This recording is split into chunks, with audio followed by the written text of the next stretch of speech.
Eleanor Callahan's hands had not played a piano in 5 years, not because she didn't want to, not because she had forgotten how, but because her fingers, once capable of dancing across 88 keys with the precision of a surgeon and the grace of a dancer, had become traitors to her will. The arthritis had started slowly the way most betrayals do. A stiffness in the morning, a hesitation on the octave stretch. Then one day, in front of a room full of students, her right hand simply refused to close around a chord. That was 5 years ago. Now, standing in the kitchen of the house she had lived in for 42 years, Eleanor held a coffee mug that said, "World's Best Teacher," and watched her eldest son tape a for sale sign to the front window. The mug was a gift from a student who had gone on to Juilliard. The student's name was Amanda.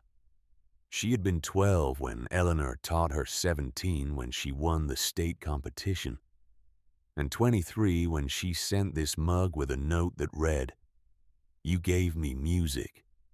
This is all I have to give back." Eleanor's fingers, swollen at every joint, could barely wrap around the ceramic. She held it with both hands the way a child holds something precious. Marcus didn't look up from his phone as he pressed the sign against the glass. He was 45 years old and dressed like a man who sold insurance to other men who sold insurance. Blue suit, striped tie, hair that had been expensive to cut.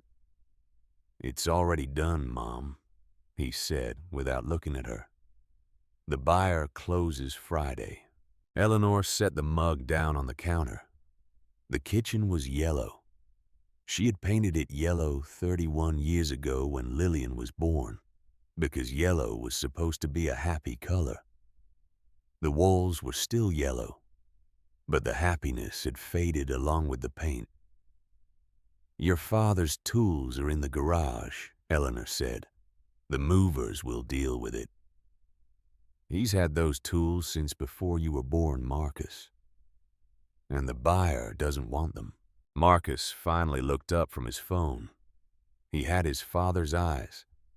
Warren's eyes were gray, the color of steel or storm clouds. And when Warren was young, those eyes could see the stress fractures in a bridge, before the bridge knew it was broken. Marcus had inherited the eyes, but not the sight. He looked at his mother the way he might look at a balance sheet that didn't add up. "Dad," he said, and it took Eleanor a moment to realize he was calling for Warren, not addressing her. "Dad, we talked about this." Warren came in from the living room. He moved slowly. 74 years of standing on construction sites and crawling through foundations had left him with a back that complained in cold weather and knees that sounded like gravel when he climbed stairs. But his shoulders were still broad, and his hands were still steady. And when he looked at Eleanor, his eyes were still gray and still saw things that most people missed. "The equity in this house is the only retirement plan you two have," Marcus continued. He said it like he was explaining compound interest to someone who had never balanced a checkbook. "Split 3 ways, it gives each of us enough to manage things." Eleanor noticed the phrase, "each of us," not you and Mom, each of us. "We've lived in this house for 42 years, she said. "I know that, Mom. I taught piano in that living room for 30 of them. "I know. Your sister took her first steps in that hallway. Ethan learned to ride a bike in that driveway." Marcus put his phone in his pocket. It was a gesture that was supposed to signal that he was taking this seriously, that he was giving them his full attention. It had the opposite effect. It made him look like a man who was scheduling time to care. "Mom, Dad, we've been over this. The house is worth $400,000. After the mortgage payoff and closing costs, that's about $300,000 split 3 ways. 100,000 each. That's enough for you two to get something smaller, something manageable. Manageable, Eleanor repeated. The word tasted wrong in her mouth. Warren stood by the doorway and said nothing. This was not unusual. Warren had spent his entire career listening to the language that buildings spoke.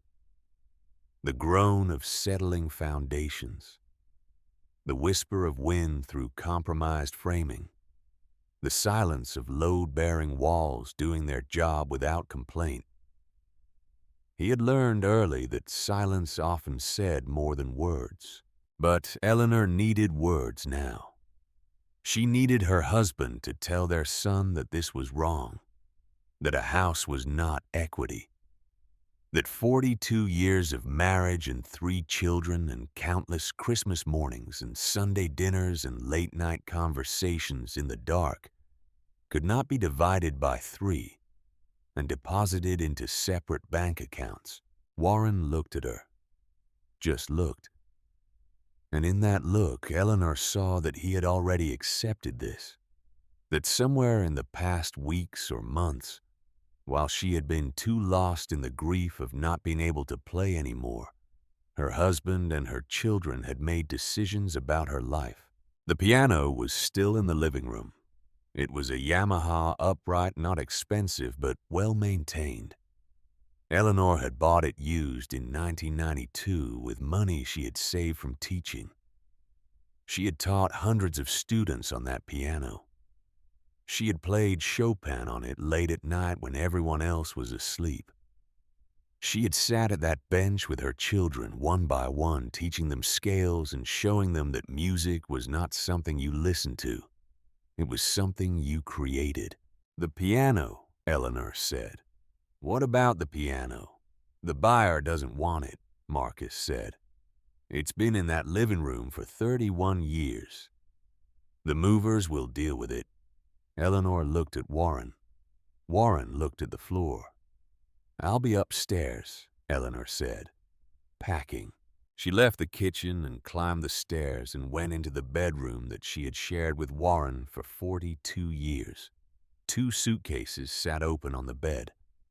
She had been packing for 2 days, and she still didn't know what to bring. How do you pack a life? What fits in a suitcase that can hold 42 years? She opened the closet and began folding clothes she hadn't worn in years. A green dress she had bought for Lillian's college graduation. A blue sweater Warren had given her for their 40th anniversary. A scarf her mother had knitted before she died. Her mother. Eleanor stopped folding. She went to the dresser and opened the top drawer. Under a stack of handkerchiefs that she never used, there was a small wooden jewelry box. She opened it. The box was empty. Eleanor stared at the empty velvet lining. Her mother's wedding ring had been in this box for 37 years. A simple gold band with 3 small diamonds. Not expensive, not flashy, but it had been on her mother's finger for 61 years until the day she died. And then it had been in this box, and Eleanor had kept it there, because some things are not about value. They are about memory. The ring was gone. Eleanor closed the box. She set it on the dresser. She walked downstairs very slowly, the way someone walks when they are trying not to break. Marcus was still in the kitchen. He had moved from the window to the table and was typing something on his laptop. Warren was in the garage. She could hear him moving things around, the clang of metal on metal, the sound of a man trying to look busy so he wouldn't have to talk. Where is it? Eleanor said. Marcus looked up. Where's what? My mother's wedding ring. Marcus's fingers stopped typing. It was only a fraction of a second, a pause so brief that most people would have missed it. But Eleanor had spent 30 years teaching piano, listening for the exact moment when a student's fingers hesitated on a key and she caught it. "I don't know what you're talking about," Marcus said. "It was in my jewelry box, the top drawer of my dresser. It's been there for 37 years. Mom, I haven't been in your dresser." Eleanor pulled out a chair and sat down across from her son. She placed her hands flat on the table. Her knuckles were swollen and the joints were thick, and the ring finger on her right hand bent slightly to the left where it had once broken and healed wrong. These hands used to play Rachmaninoff. Now they could barely hold a coffee mug. "Your father and I were in Florida last month," Eleanor said, "visiting your aunt. We were gone for 5 days. You came by to check on the house. You said you needed to water the plants." Marcus said nothing. "There's a pawn shop on Meridian Street," Eleanor continued. "I called them yesterday. I called every pawn shop within 50 miles. The one on Meridian remembered you. Blue suit, nice car. Said it was your mother's ring and she wouldn't miss it." The kitchen was very quiet. The refrigerator hummed. Outside, a car drove past. Somewhere in the neighborhood, someone was mowing their lawn. "They gave me $400 for it," Marcus said finally. His voice was flat, not defensive, not apologetic, just flat like he was reporting a fact. $400. The house sale was complicated. There were inspection issues. I needed to cover some costs. Eleanor looked at her son, really looked at him. Tried to find the boy who used to sit at the piano bench and struggle through Twinkle, Twinkle, Little Star, while she sat beside him and counted the beats. That boy was gone. Or maybe he had never existed. Maybe she had invented him the way mothers invent the best versions of their children, and then spend the rest of their lives mourning the difference between the invention and the reality. "That ring was the only thing I had left of my mother," Eleanor said. "Mom, it was just sitting in a drawer. You never wore it. It was mine. And now you'll have $100,000. You can buy 10 rings." Eleanor stood up. Her knees ached. Everything ached. She was 71 years old, and her hands didn't work. And her children had sold her house, and her son had stolen her mother's wedding ring, and she was very, very tired. "Where will we go?" she asked. Marcus looked confused. "What? Your father and I. Where will we go?" "The closing is Friday. That's in 3 days. You sold our house. You've made plans for the money. Have you made plans for us?" For the first time in the conversation, Marcus looked uncomfortable. He closed his laptop. He stood up. He adjusted his tie. "We're working on it," he said. "Lillian has some space issues right now. Ethan's going through some things. I've got my assistant looking into some senior living communities. There's a few with availability. Senior living communities. Nice places. Clean. Safe. They have activities." Eleanor walked to the counter and picked up the "World's Best Teacher" mug. She held it in both hands and looked at the words. The glaze was cracking. The handle had a chip. Amanda had sent this 13 years ago, and Eleanor had used it every morning since. "Get out," she said quietly. "Mom, get out of my house. It's not your house anymore.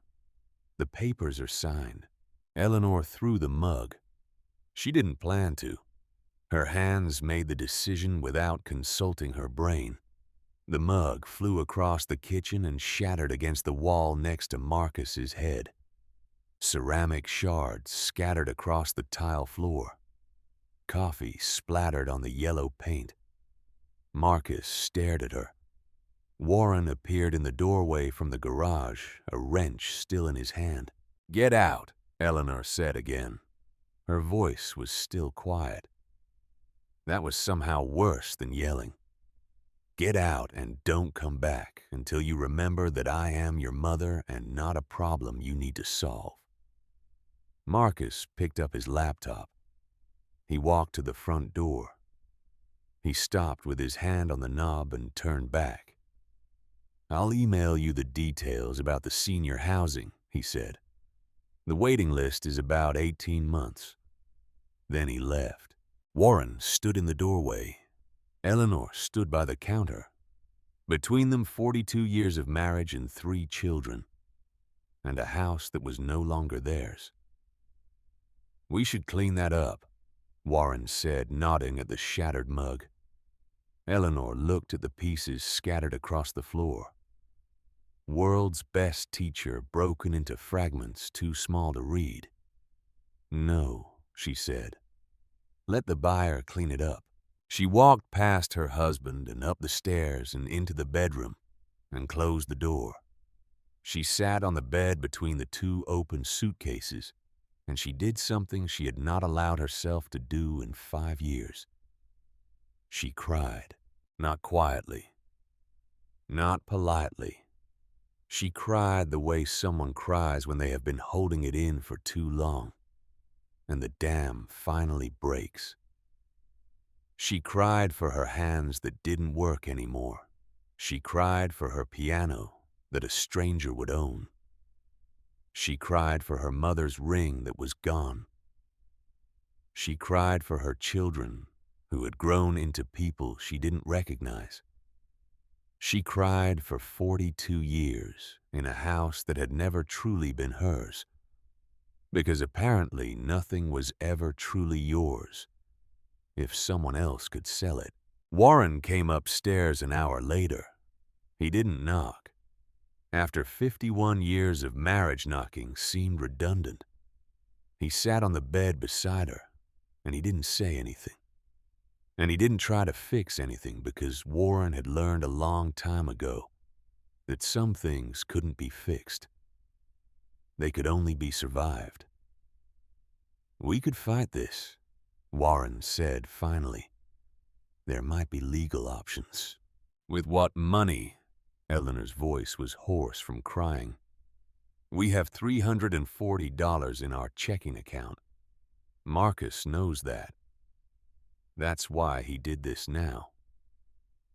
Warren was quiet for a moment. Then, "I counted it this morning. $342.16. Eleanor almost smiled. Almost. Her husband, the engineer, always precise to the penny.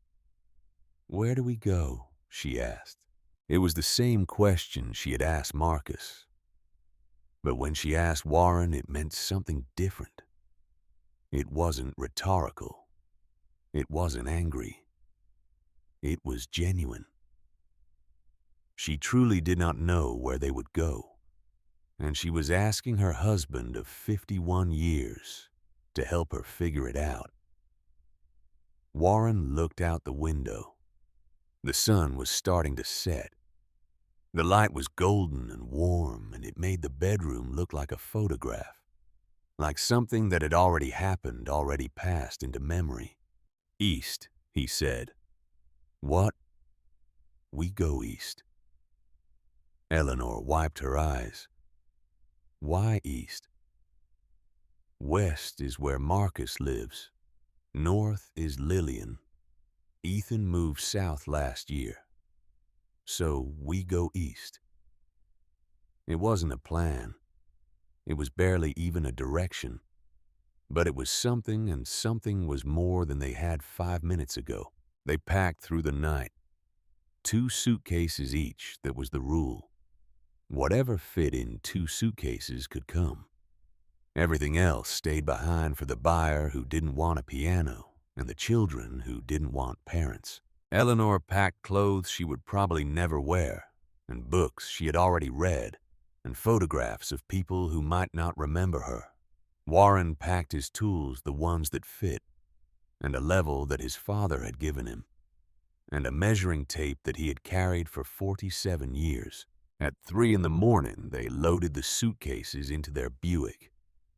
The car was 15 years old, and the air conditioning only worked sometimes. And there was a crack in the windshield that Warren kept saying he would fix. But it ran, and that was enough.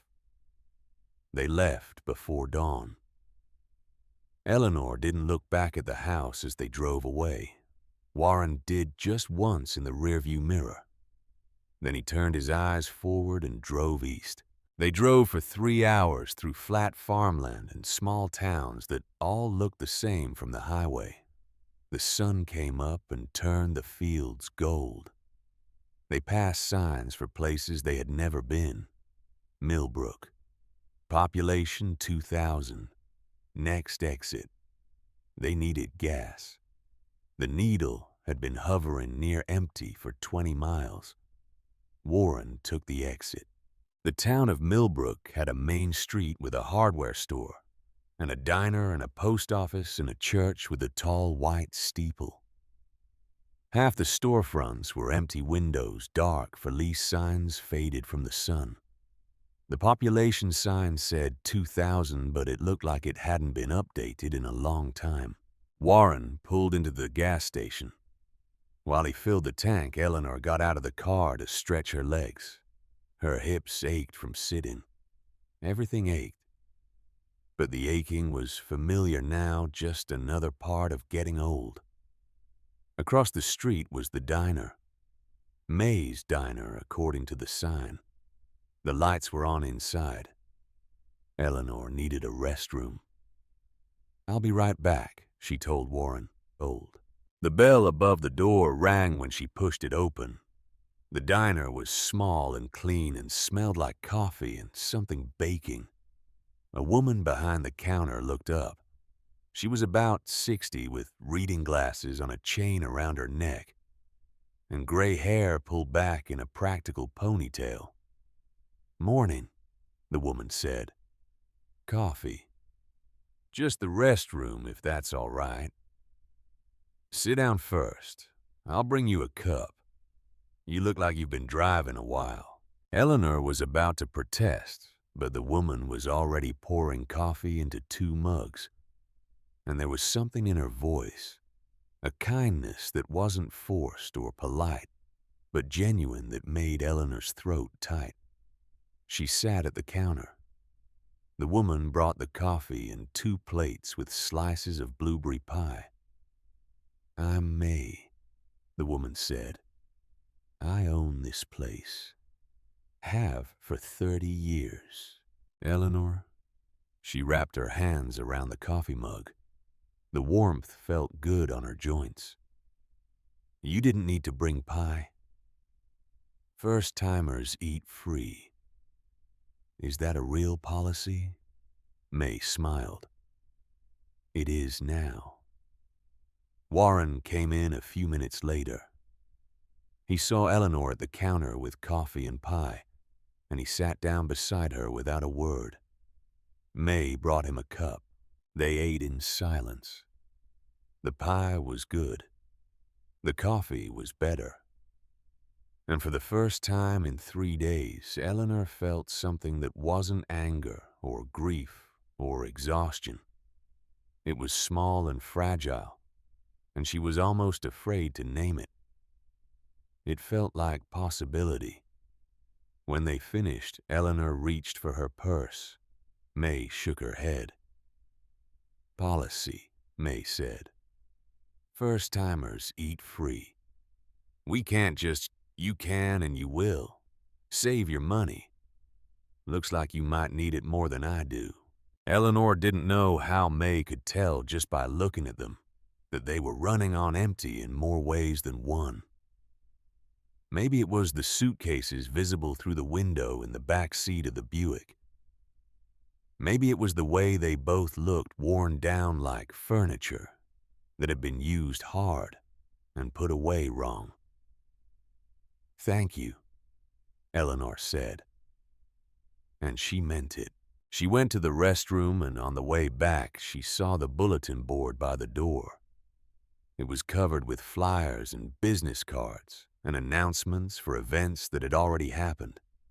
Near the bottom, partially covered by an ad for a yard sale, was a notice printed on plain white paper. Caulfield County Tax Auction.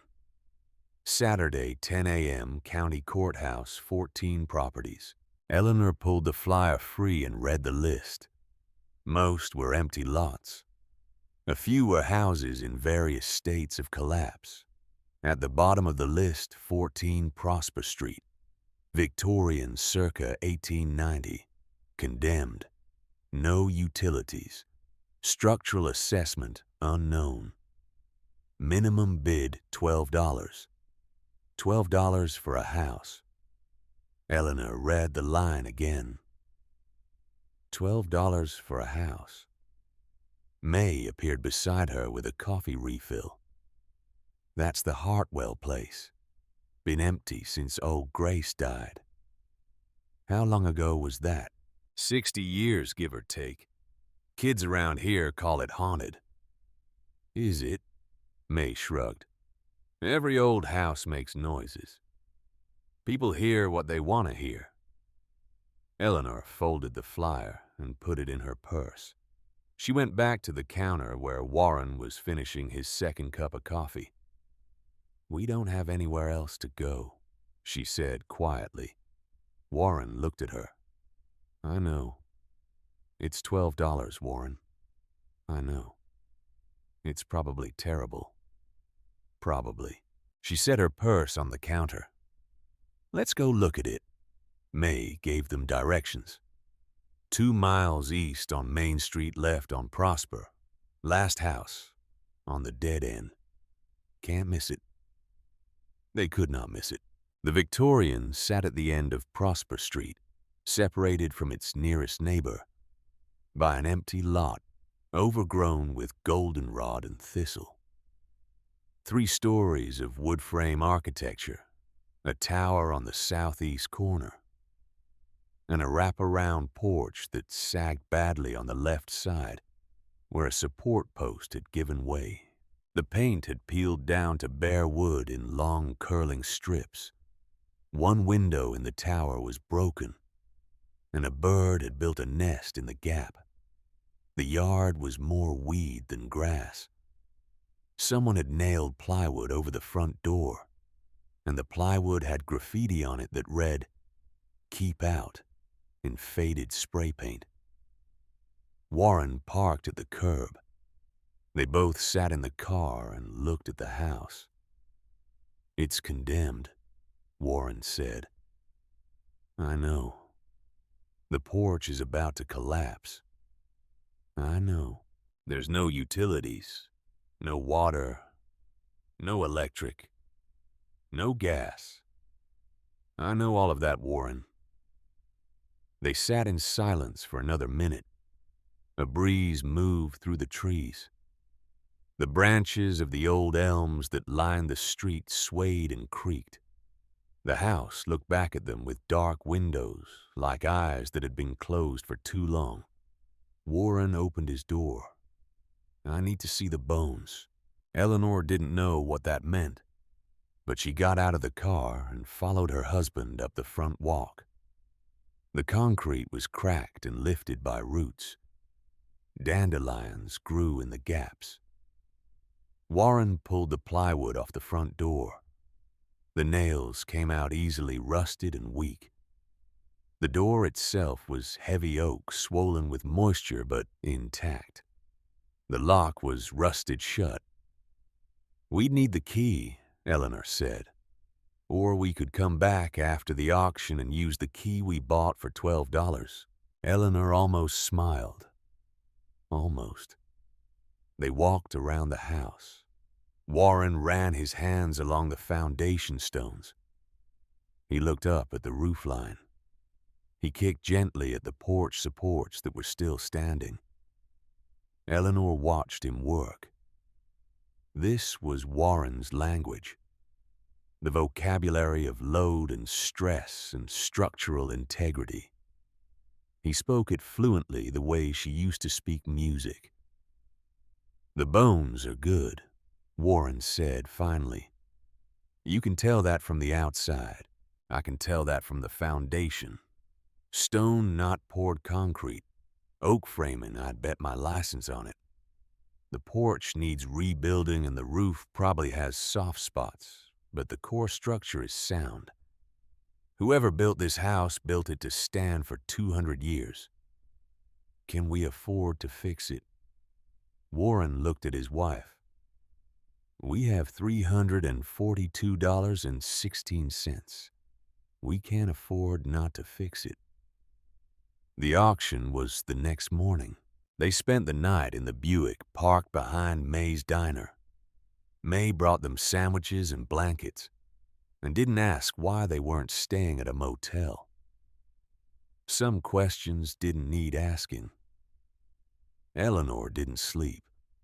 She lay in the reclined passenger seat and watched the stars through the cracked windshield and thought about $12 in a house that nobody wanted and a life that had been divided into suitcases. At some point in the night, Warren reached over and took her hand.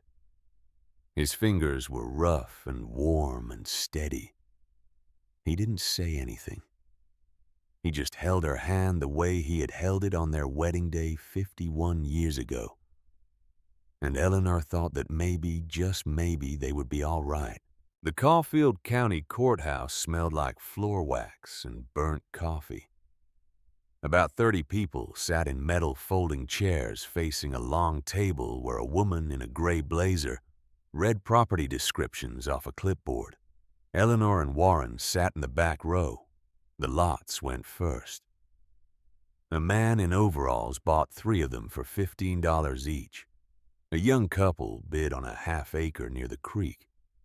A landlord from 2 towns over picked up a pair of small houses for renovation. Then the auctioneer said, 14 Prosper Street. She read the description flat without enthusiasm. Victorian residence, approximately 4,000 square feet. 3 stories plus tower. Condemned by the county in 1991. No water, no electric, no gas. Roof status unknown. Foundation status unknown.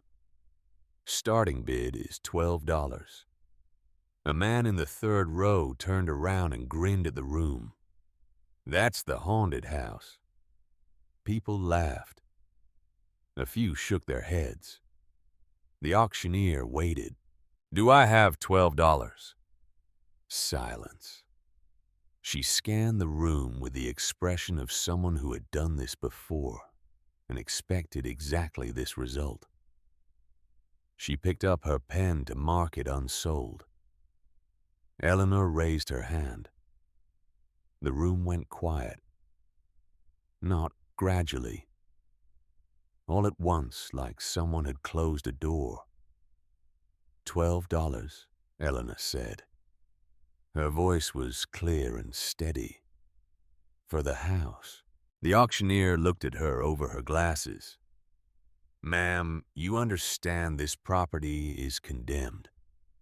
The county makes no guarantees about structural integrity, habitability, or safety." "I understand. There are no utilities connected. You would need to petition the county for reconnection, and that requires a structural certification from a licensed engineer." Eleanor gestured to Warren beside her. "My husband is a licensed structural engineer. Retired." The auctioneer blinked. She looked at her clipboard, then back at Eleanor. $12 to the lady in the back. Nobody challenged the bid. Nobody even considered it. Every face in that room held the same expression, and Eleanor had seen it before. It was pity. She stood up and walked to the front table. She signed 3 pages of paperwork with a pen that barely worked. The auctioneer handed her a single key on a plain metal ring. "Good luck," the auctioneer said. She didn't sound like she meant it. Eleanor took the key. It was cold and heavy in her palm. Warren came up beside her, and together they walked out of the courthouse into the bright September morning. They got into the Buick, and Eleanor set the key on the dashboard. "We just bought a house for $12, she said. "We did. We're either very brave or very stupid." Warren started the car. "Can't we be both?" They drove to Prosper Street. Warren parked in front of the house. Eleanor took the key and walked up the front steps, testing each one with her weight before committing. The 3rd step was soft. The 5th one creaked. The 7th held steady. The key fit the lock after some persuading. The mechanism was rusted, but it still turned. The door swung inward with a groan that sounded like it came from deep in the house's bones. The smell came first. Dust. Old wood. Something faintly sweet that might have been dried flowers or might have been decay. Eleanor stepped inside. The foyer was dark until Warren found a window and forced the shutter open. Sunlight fell across a hardwood floor buried under decades of dust. A staircase rose along the left wall, solid oak, the banister carved and still intact. Straight ahead was a parlor with a bay window. To the right, a dining room with a stone fireplace. Eleanor walked slowly through the first floor. The rooms were large and empty, and filled with dust that moved in the light like snow. In the parlor, there were 4 circular indentations in the floor, where something heavy had stood for years. Something with 4 legs. A piano. Eleanor knelt down and ran her fingers over the indentations. The wood was darker there, protected from the sun and wear that had faded the rest of the floor. She could see the shape of it in her mind. An upright, probably, standing against the wall. Someone had played it here. Someone had stood where Eleanor was kneeling and pressed their fingers to the keys and made music in this room. "Ellie," Warren said from the doorway. "Come see this." She found him in the back corner of the parlor. He was looking at a piano bench. It was oak simple with a hinged lid. No piano anywhere near it, but the bench sat alone on the hardwood, and pressed into the floor around it were those same 4 circular dents. Warren lifted the lid of the bench. Empty inside except for a layer of fine dust and a single piece of yellowed cloth folded neatly at the bottom. Eleanor sat down on the bench. It was the first time in 5 years that she had sat on a piano bench. The height was right. The width was right. Her hands fell naturally to her lap, and for just a moment she could feel phantom keys beneath her fingers. Warren closed the lid gently and sat beside her. They sat together on a piano bench with no piano in a house they had bought for $12, and neither of them said anything. Because sometimes silence was the only language that worked. That night they slept on the parlor floor on sleeping bags they had bought from the thrift store on Main Street. No electricity, no running water. Warren had picked up a battery lantern and a case of bottled water from the hardware store that afternoon. The owner, a quiet man everyone called Dan, had looked at the deed and shaken his head slowly, but he had opened a store credit line without being asked. "Pay when you can," Dan said. The house made noises after dark, creaks and pops. A low groan that traveled through the walls when the wind shifted outside. Eleanor lay on her sleeping bag and listened. "It's not ghosts," Warren said from his own sleeping bag 3 feet away. "I know it's not ghosts. Wood contracts when the temperature drops at night. The exterior walls cool faster than the interior structure. Differential thermal stress across the framing. The house is just adjusting." Eleanor smiled in the dark. 51 years of marriage and he could still make her smile. She couldn't sleep. The floor was hard and her hip ached, and the house was still a stranger to her. Sometime after midnight, she got up and walked through the first floor with the lantern, not searching for anything, just moving through the rooms, learning their shapes and corners the way you learn a new neighborhood by walking it. She ended up back in the parlor. The lantern light caught the piano bench again. She sat down and lifted the lid. The yellowed cloth was still there. She picked it up carefully. It was silk, or had been once. A scarf maybe, or a handkerchief. There was lace on the edges and embroidery in one corner. The initials G.H. Grace Hartwell. May had told them the name. Grace Hartwell, music teacher. Lived in this house for decades. Died here in 1963. The house had been empty ever since. Eleanor refolded the cloth and placed it back in the bench. She closed the lid and sat with her hands in her lap. Her knuckles were thick and swollen at every joint. She had taught piano for 30 years. She had been good at it. Not a performer. Never famous. But a teacher who understood how to pass music from her hands to someone else's. Then the arthritis came. One morning she woke up and her fingers wouldn't close far enough to reach an octave. That was the end of it. Not a dramatic end. Just a quiet one. She hadn't cried when Marcus sold the house. She hadn't cried when Ethan changed his number. She hadn't cried when Lillian said the timing wasn't good. She cried now, quietly in the dark, sitting on a piano bench with no piano in a house full of dust and 60 years of silence. Warren found her there at first light. He didn't say anything. He sat beside her on the bench, and they watched the morning come through the bay window and fill the parlor with the first sunlight. This room had seen in 6 decades. After breakfast, which was crackers and bottled water, they explored the upper floors. The second story had 4 bedrooms and a bathroom, all in rough shape, wallpaper peeling in long strips, ceiling stains where the roof had leaked, dust thick on every surface. But Warren checked the walls and joists in each room, and the structure held. One bedroom still had a brass bed frame pushed into the corner. Another had a tall wardrobe with a cracked mirror on its door. The third floor was smaller. The staircase narrowed as it climbed.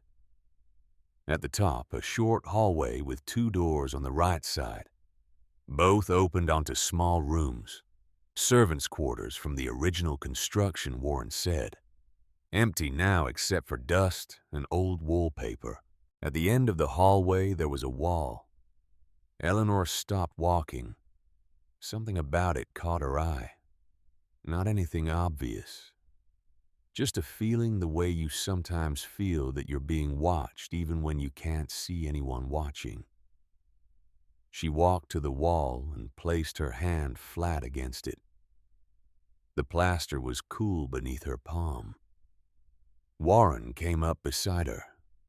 "What is it?" he asked. Eleanor didn't know. She ran her hand along the baseboard. Then she crouched down and looked more closely. "This baseboard is pine," she said. Warren crouched beside her. "Everything else in this house is oak." They both stood up and looked at the wallpaper. The pattern was similar to the rest of the hallway, but not quite the same. The shade was slightly off. The repeat in the floral print was a half-inch different. Warren knocked on the wall with his knuckle. The sound came back hollow and thin, not the solid thud of plaster on lath on proper framing. An echo with empty air behind it. "Someone put this wall up after the house was built," Warren said. "This isn't original construction." Eleanor pressed both hands against the plaster. She held them there, and through inches of plaster and wood and paint and time she could feel the faintest draft of cool air pushing against her skin. "There's a room behind this wall," she said. Warren was quiet for a long moment. Then, "Can you feel that?" "Yes." "How?" Eleanor didn't know how to explain it. It was like the way she used to be able to tell when a student was about to make a mistake on the piano. A shift in the air. A change in the energy. Something that had nothing to do with sound and everything to do with knowing. "I just cannot," she said. They stood in front of the wall that shouldn't exist at the end of a hallway where nobody had walked in longer than most people in this town had been alive. "We should open it," Eleanor said. Warren looked at his wife, 71 years old, hands ruined by arthritis, standing in a condemned house they had bought for $12, suggesting they tear down a wall to find a room that probably didn't exist. "Okay," he said. They didn't open it that morning. Warren needed tools he didn't have, and more importantly, they both needed to eat. The crackers from the night before were gone, and the bottled water was running low. "We'll come back to it," Warren said, but Eleanor stood there for another minute, her hands still pressed against the plaster, feeling that draft of cool air. Somewhere behind this wall, in a space that had been sealed for 6 decades, something was waiting. She could feel it the way she used to feel music before she played it. A presence, a possibility, a silence that was full instead of empty. "Tomorrow," she said. "First thing tomorrow, we open that wall." Warren nodded. They went downstairs. Warren was filling the last of their water bottles when there was a knock at the front door. A real knock. 3 solid raps that startled them both. May Sullivan stood on the porch holding a wicker basket covered with a checkered dishcloth. "Saw the lights last night," she said. "First time in 60 years that house has had a light on." "Battery lanterns," Warren said. "Still counts." She handed him the basket. Inside were 6 blueberry muffins, a thermos of coffee, 2 red apples, and a block of cheddar cheese wrapped in wax paper. "Don't argue with me," May said. "I made too many muffins this morning, and I need somebody to eat them before they go stale." Eleanor came down the stairs. "May." "Morning. How's the haunted house treating you?" "The floor is hard and it's cold, but nobody's died yet." May laughed. It was a good laugh, warm and genuine. She looked at the 2 of them standing in that dusty foyer. 2 people in their 70s who had just spent the night on sleeping bags in a condemned house they bought for $12. She didn't say anything about pity or sadness. She said, "My restroom is open anytime you need it. Same with the kitchen if you need to heat something up." They sat on the front porch steps and ate the muffins and drank the coffee. The morning was cool and quiet. A few birds worked the overgrown yard. Down the street, a screen door opened and someone let a dog out. "Tell me about this house," Eleanor said. May poured herself a cup from the thermos and settled onto the top step. "Grace Hartwell," she began. She was a music teacher, mostly piano. Gave lessons in this very parlor for years. Her husband, Walter, was career Army. He died in Korea in 1952. Grace raised their daughter, Julia, by herself after that. Eleanor felt something shift in her chest. "Julia," May nodded. "That girl was something. Everyone in town knew it. She played piano at the state fair when she was 12 years old, and people drove from 2 counties over to hear her. My mother used to talk about it. She said you could hear Julia practicing from the sidewalk on summer evenings when the windows were open, and people would stop and stand there and listen. She was that good. She was that good. Grace had her lined up for conservatory.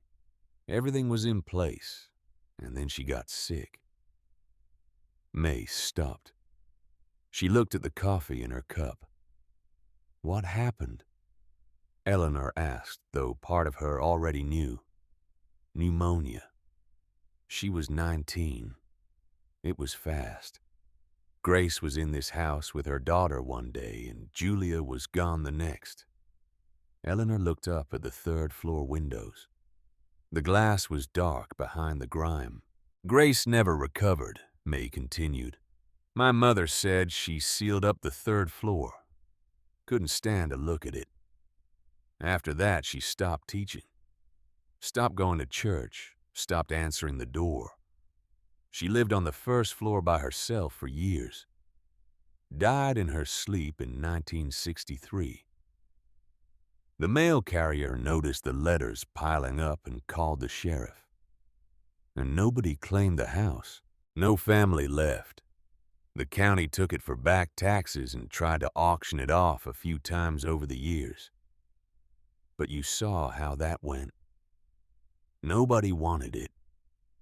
Too big, too far gone, too many stories." May finished her coffee and stood up. She looked at the porch railing, which was missing half its spindles, and at the sagging boards under her feet. "You really gonna fix this place up?" she asked. "That's the plan," Eleanor said. "Then I'll be back tomorrow. I don't have a lot going on between the lunch rush and dinner, and that porch could use a friend."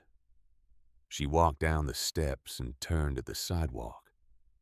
"The well still works, by the way. Grace used it until the day she died. You just need to prime the pump. There's a hand pump around the side of the house near the kitchen wall." Warren found the pump exactly where May described it. Cast iron, old but solid.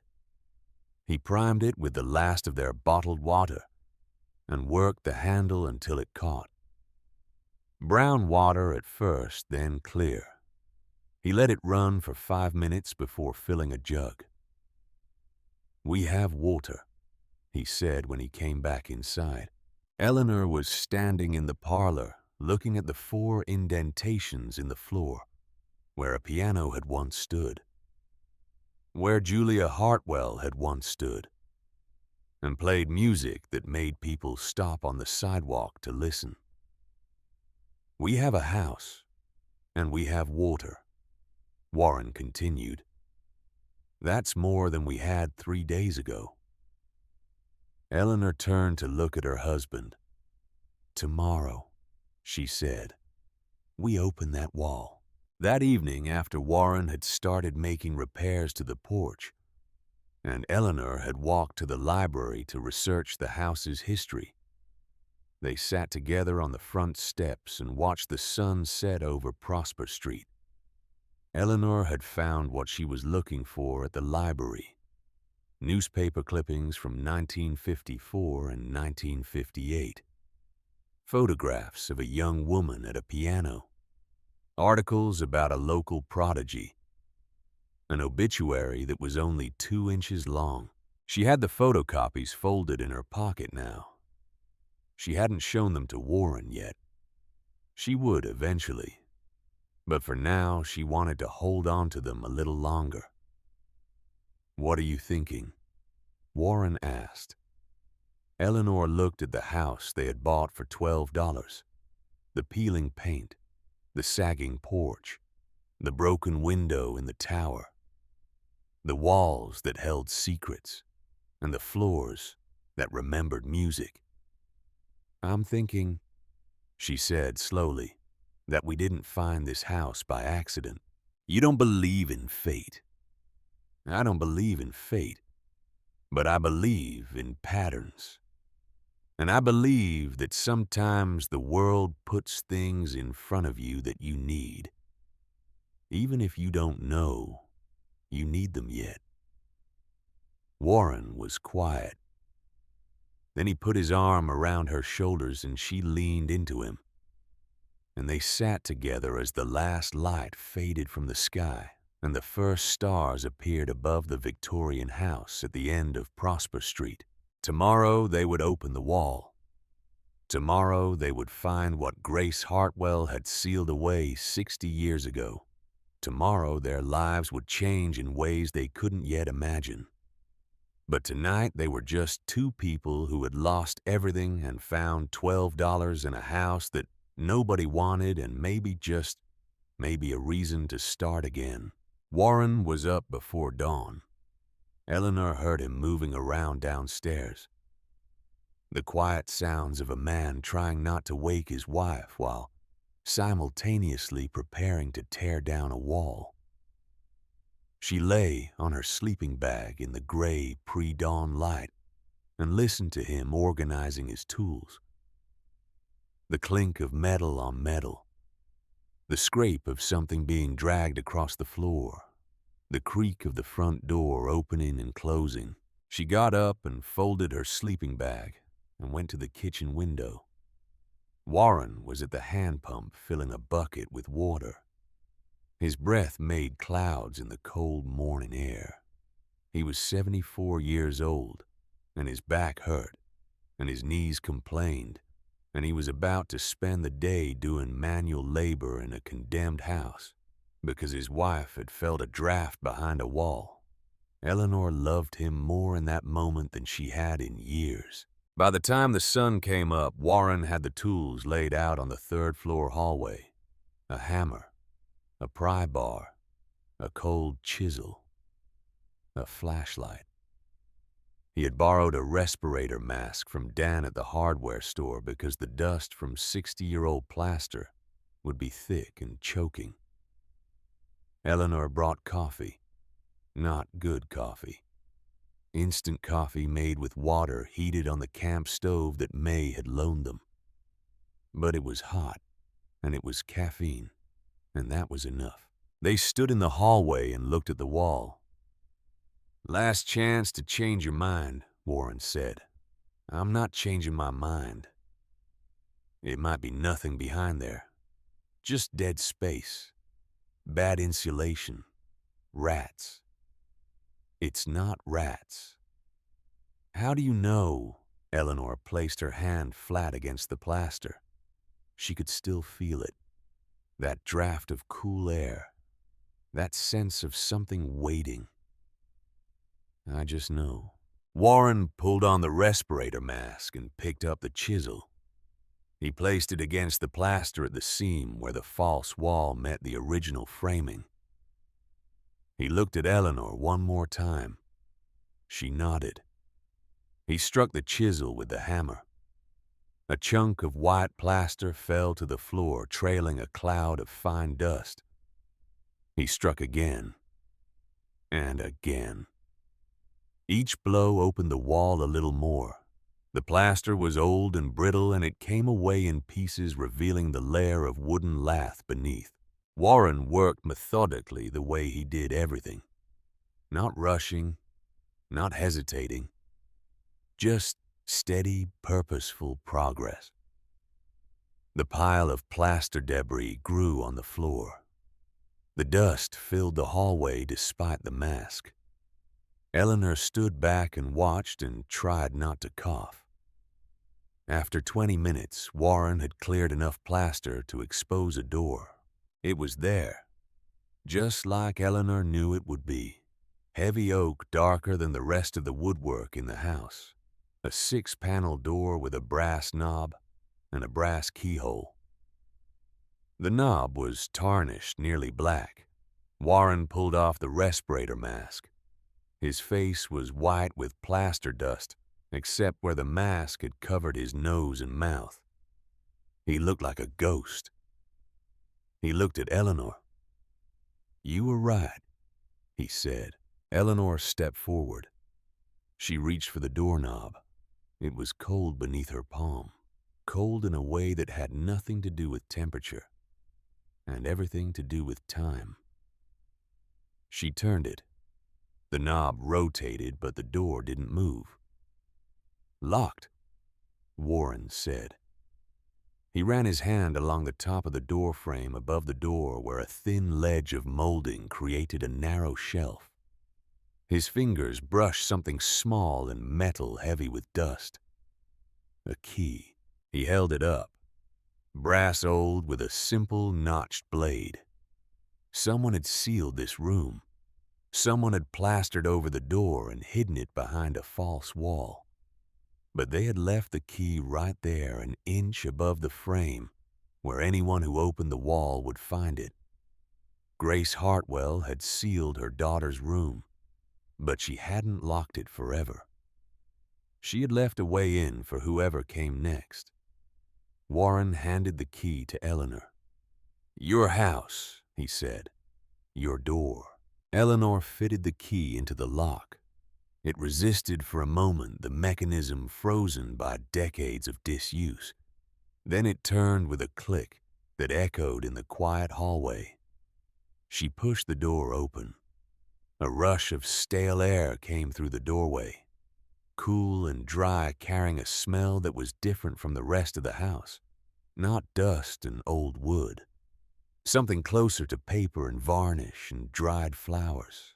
Eleanor stepped inside first. The room was large, larger than she had expected. It ran the full width of the house on the east side with 2 tall windows that looked out over the street. Both windows were intact, the glass streaked with decades of grime but unbroken. The morning light filtered through in pale golden bars that fell across the floor. In the center of the room, covered by a white cotton sheet that had yellowed with age, was a shape Eleanor recognized immediately. A grand piano. Along the walls, on every flat surface, stacked on chairs and on the floor.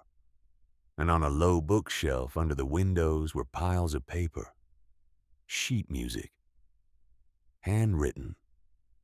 Ink on staff paper. Hundreds of pages.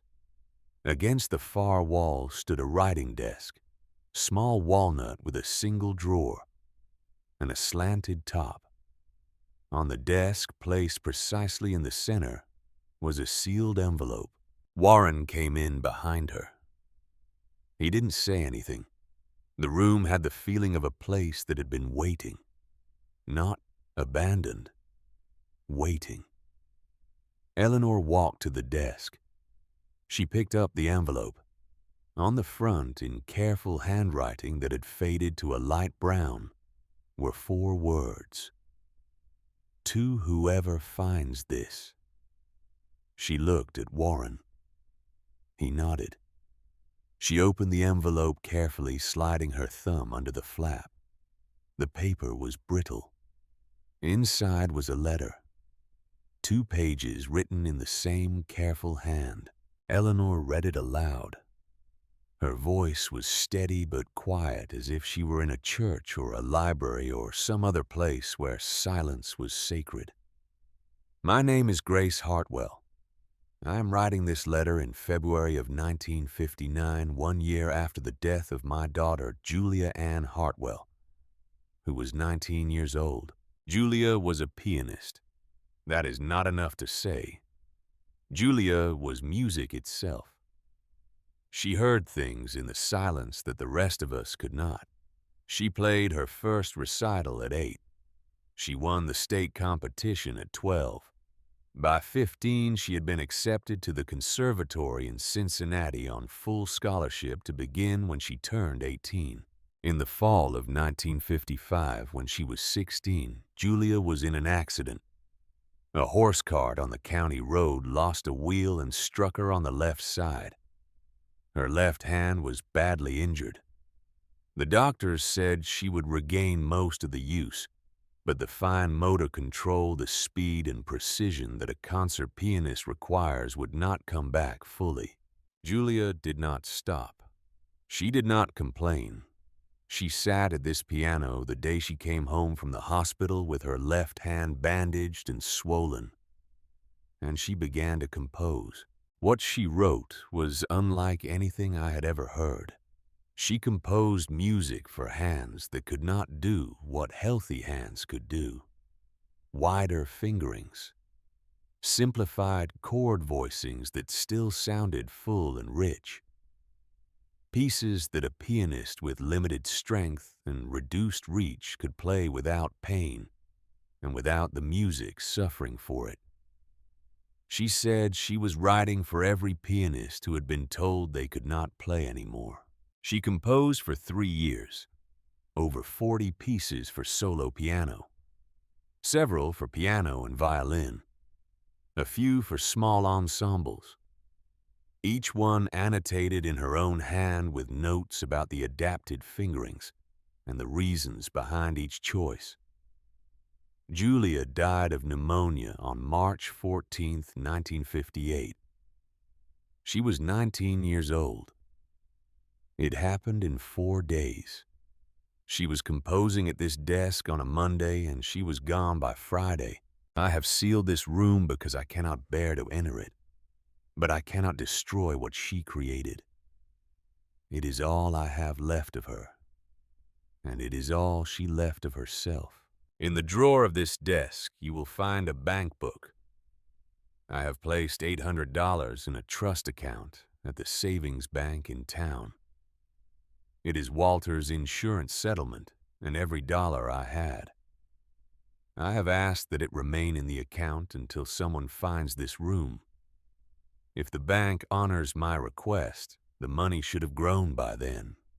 The money is for this house and for music education for those who need it most. If you are reading this letter, then someone has opened this room. I do not know who you are or how you found it, but I believe you were meant to find it. Please let the music live. Grace Hartwell, February 1959. Eleanor finished reading. She folded the letter carefully and placed it back on the desk. Her hands were shaking, not from the arthritis, from something else. Warren stood by the door. He hadn't moved since she started reading. "Ellie," he said quietly. She didn't answer. She walked to the piano. She took hold of the sheet with both hands and pulled it off in one slow motion. The cotton slid to the floor in a pile of faded white.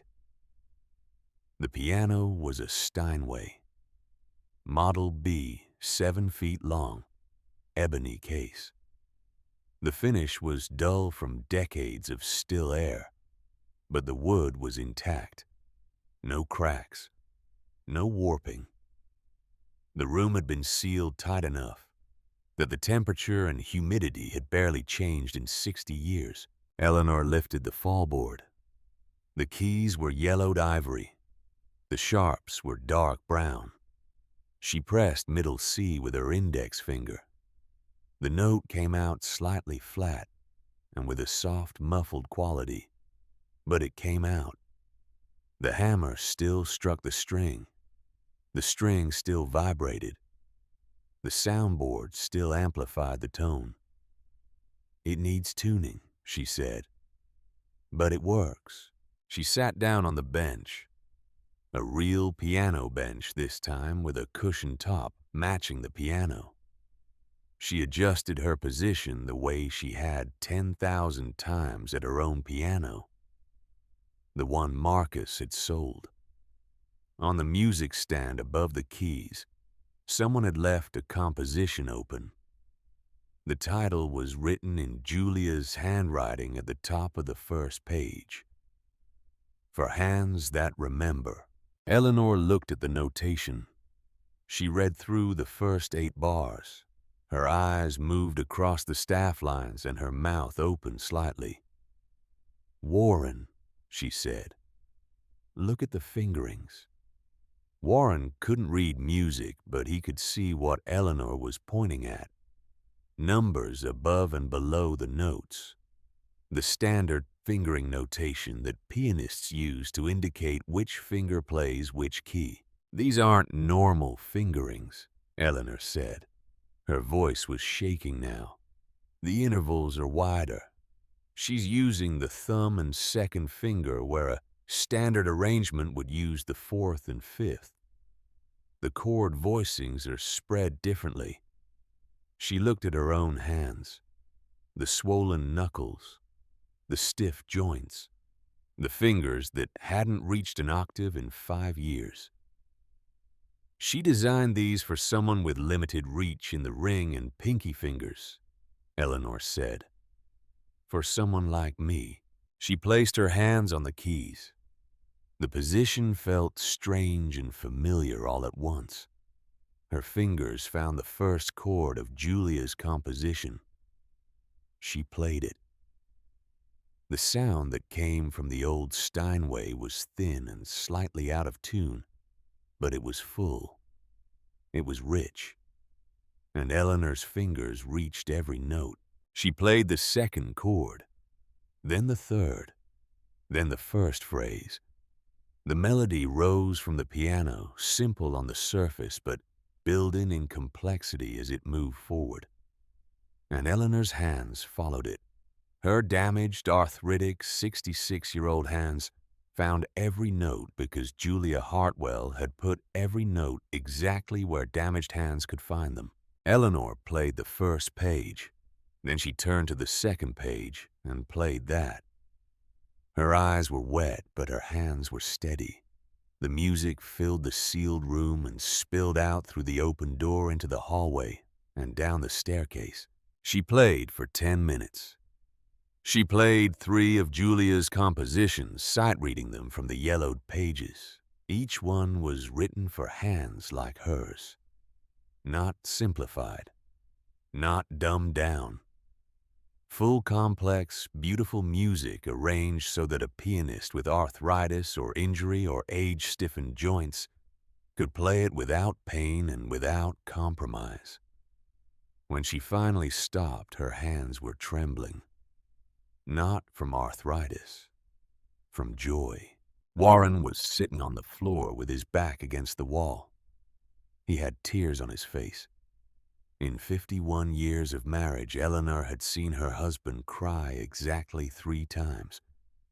Once when each of their children was born. This was the 4th time. "I can play again," Eleanor said. The words came out as a whisper. "Warren, I can play again." He stood up and crossed the room and wrapped his arms around his wife. She buried her face in his shoulder and cried.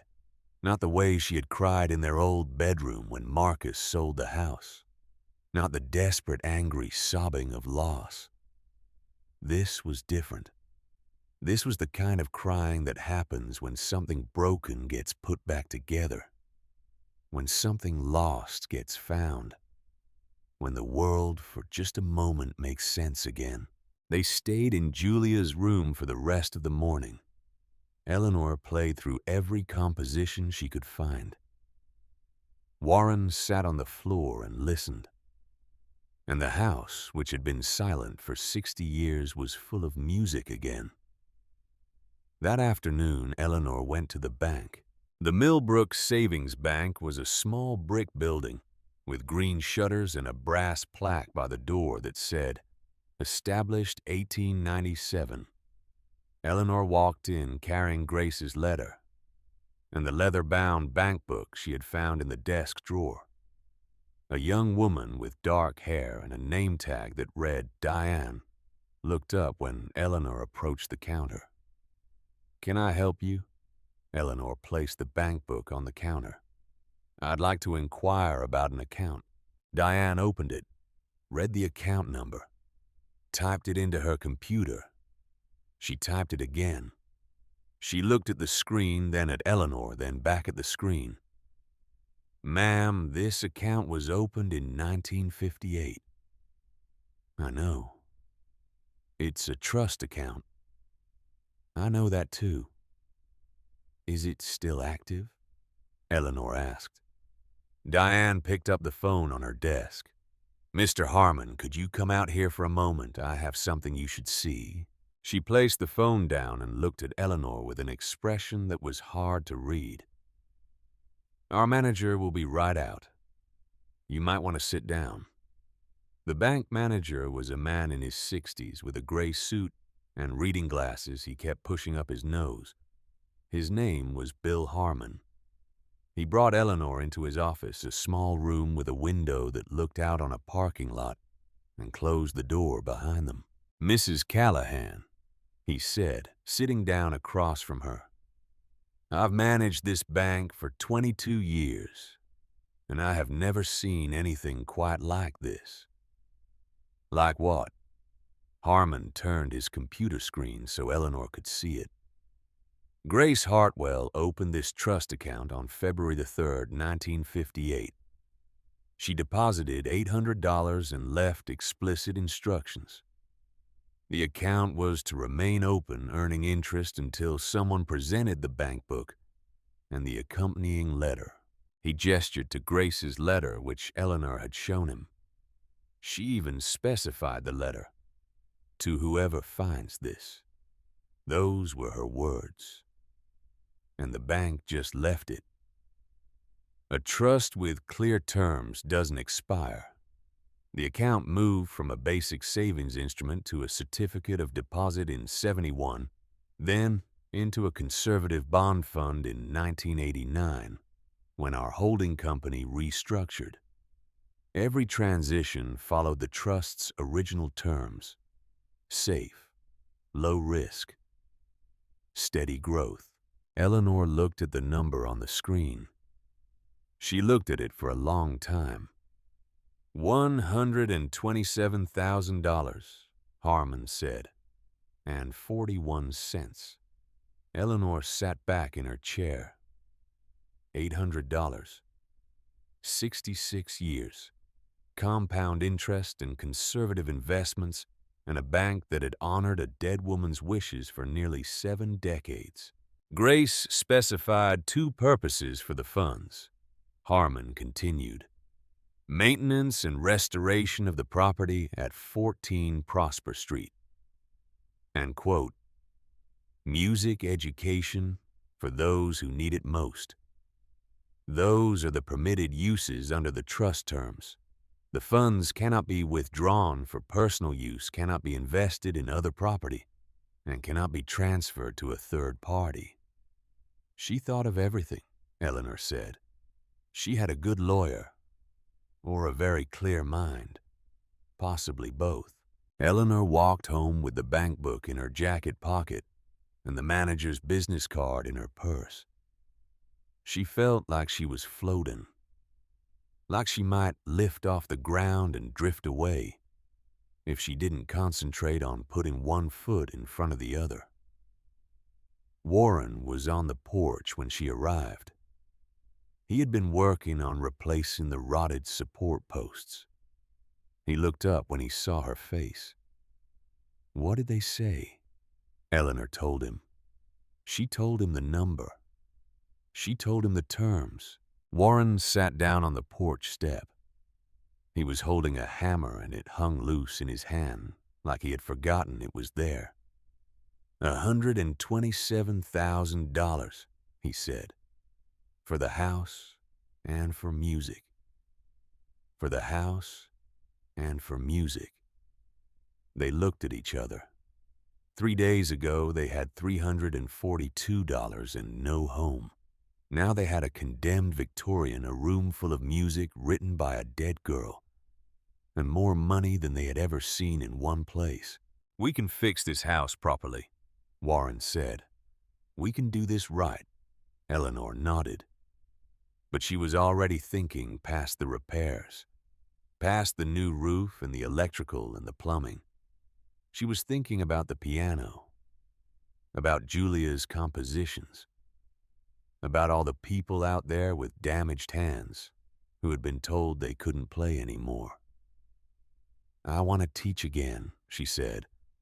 Warren looked at his wife. "Okay. Not for money. Free. Anyone who needs it. Anyone who's been told they can't. Okay. I want to turn this house into a music school. A real one. With that piano and Julia's compositions and everything Grace wanted." Warren stood up.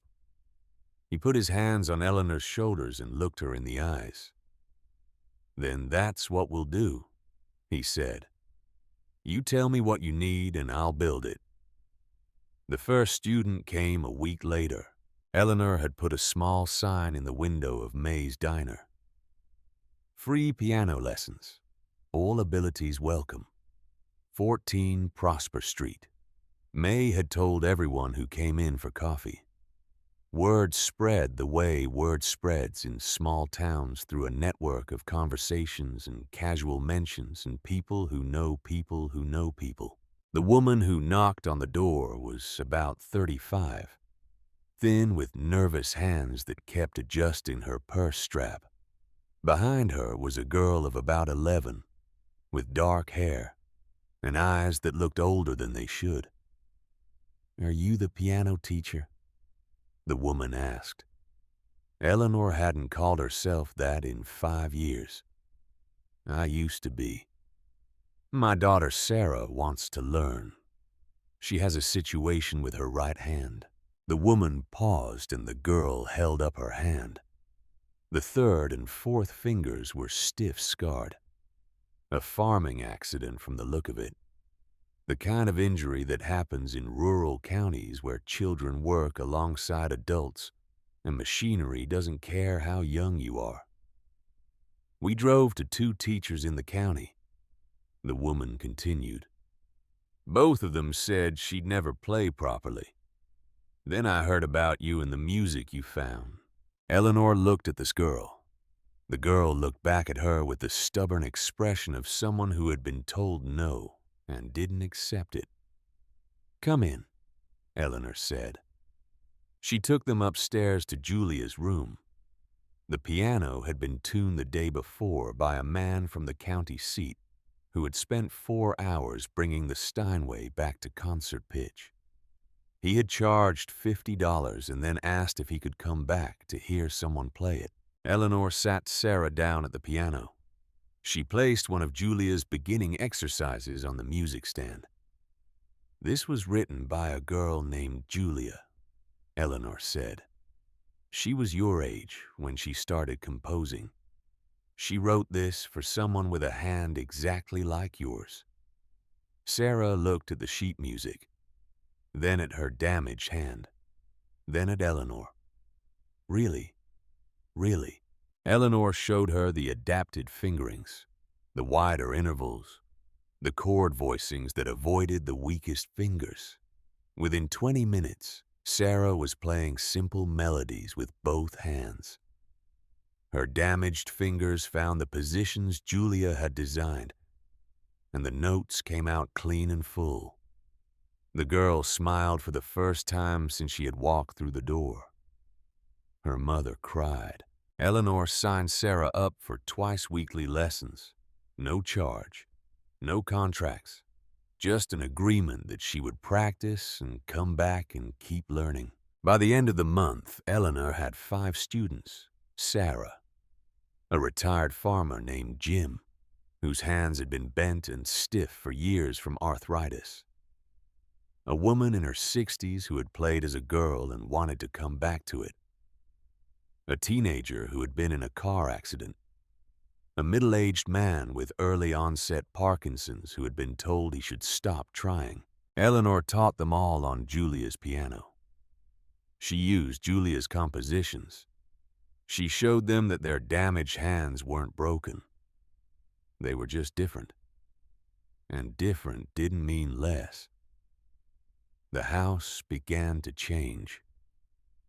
Warren worked steadily, methodically, turning the condemned Victorian into something livable. He replaced the roof over 2 weeks, stripping the old shingles down to the decking, replacing rotted boards, laying new felt and asphalt. An electrician from the next town over came out and rewired the first 2 floors. He charged half his normal rate after Warren explained the situation. "My grandmother played piano," the electrician said. "Can't say no to a story about a piano." The plumber from May's church came back and ran new copper lines to the second-floor bathroom. He wouldn't take payment. "Consider it my contribution to the cause." By the end of the 3rd week, the Victorian had running water on 2 floors, electricity in every room, and a roof that didn't leak. May organized a group of women from the church to put in flower beds along the front walk. A man from the garden club donated 2 dogwood trees for the side yard. Someone mowed the lawn every Saturday, though Warren could never figure out who. The town was waking up.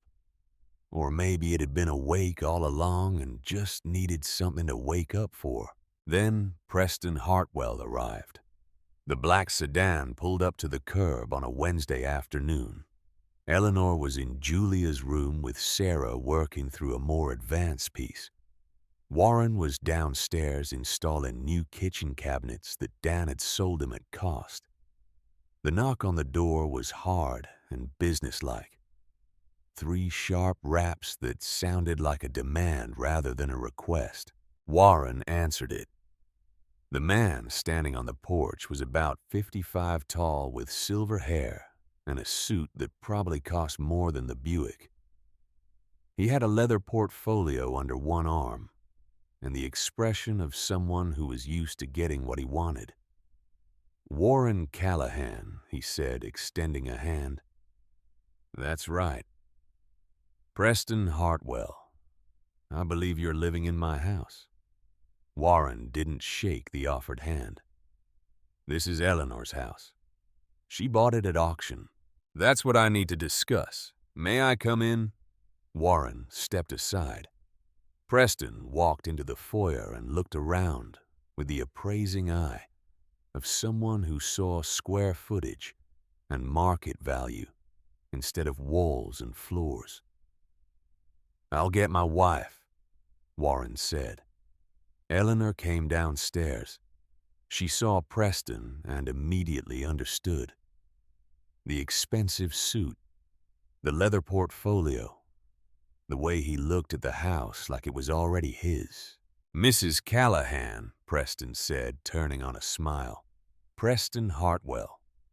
Grace Hartwell was my great-aunt." "Was she?" "I'm here to discuss a legal matter. Perhaps we could sit." They sat at the kitchen table. Warren stood. Eleanor noticed that he positioned himself between Preston and the doorway. Not aggressively, just present. Preston opened his portfolio and pulled out several documents. "I'll be direct. This house was never legally transferred from my family's ownership. The tax auction was conducted in error. The county assumed there were no living heirs, but I am Grace Hartwell's legitimate descendant. Her brother was my grandfather." "The auction was legal," Eleanor said. "We have the deed. The deed is invalid. My lawyers have reviewed the county records. Grace Hartwell's estate was never properly probated. This property should have passed to her next of kin. That's me." He slid a document across the table. "This is a notice of intent to file suit for possession. You have 30 days to vacate the premises." Eleanor picked up the document. She read it carefully. The legal language was dense and intimidating, designed to be, but the core message was simple: leave or be forced out. However, Preston continued, I'm not an unreasonable man. I understand you've invested time and money into this property. I'm prepared to offer you $50,000 to leave quietly. Consider it compensation for your trouble. 50,000, Eleanor said. Cash. You walk away, no legal fees, no court battle. You could buy a nice little place somewhere. Start fresh. Eleanor set the document down. She looked at Preston Hartwell, at his expensive suit and his confident smile, and his leather portfolio full of legal threats. No, she said. Preston's smile dimmed slightly. I don't think you understand the situation. My lawyers will win this case. The auction was legally deficient.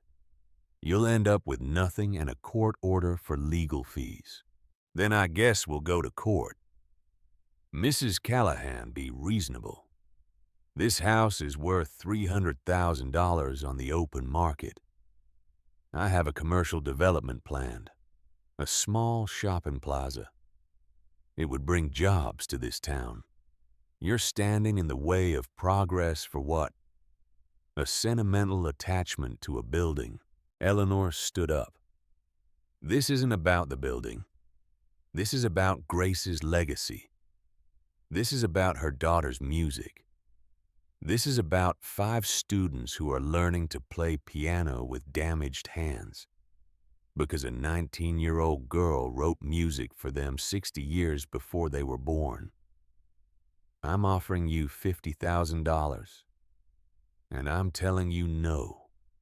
This house isn't for sale. Not to you. Not to anyone. Preston stood. He collected his documents with sharp, precise movements. You're making a mistake. A very expensive mistake. That's my mistake to make. He walked to the door. He paused with his hand on the knob. 30 days, Mrs. Callahan. Then the sheriff comes. After he left, Eleanor sat at the table and read through the legal notice again. Warren sat down beside her. Can he do this? Eleanor asked. I don't know. We need a lawyer. We can't afford a lawyer. Warren was quiet for a moment. Then he said, the foundation money. We could use some of it. That money is for the house and for teaching. Grace was very specific. And defending our right to stay in the house falls under that category. Eleanor looked at her husband. 74 years old, back-aching knees, complaining, sitting at a kitchen table, trying to figure out how to protect a house they bought for $12 from a man who probably spent $12 on his tie. Okay, she said, we fight. The next problem came 3 days later. A letter from the Caulfield County Building Department. Eleanor opened it standing by the mailbox at the end of the driveway. She read it twice to make sure she understood. The house had been inspected, found to be in violation of multiple safety codes. Condemned status remained in effect. Unless a structural certification could be provided within 60 days, the county would proceed with demolition.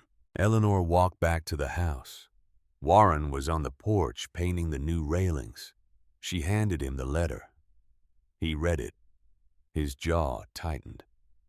Preston Hartwell sits on the county board, Warren said. May mentioned it last week. I didn't think anything of it. Can you certify the house? I'm a licensed structural engineer. I can certify it. But it'll take time, a full assessment, documentation, calculations, and they'll scrutinize every page because they want to find a reason to say no. How much time? Working full-time 2 weeks, but I'm also trying to finish the repairs. Eleanor looked at the house, at the fresh paint and the new roof and the windows that no longer leaked, at Julia's room on the 3rd floor, where 5 students learned that their damaged hands could still make music. "Then I'll help," she said. "Tell me what you need." They worked through the night.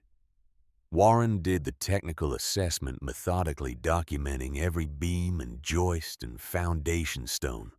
Eleanor took photographs, made notes, typed up Warren's handwritten calculations on an old laptop they borrowed from May. Dan from the hardware store brought them sandwiches at midnight. "Heard about the county letter," he said. "Figured you'd be up late." By dawn, they had 47 pages of documentation. Warren submitted it to the county building department that morning. The clerk at the counter took it without comment and stamped it received.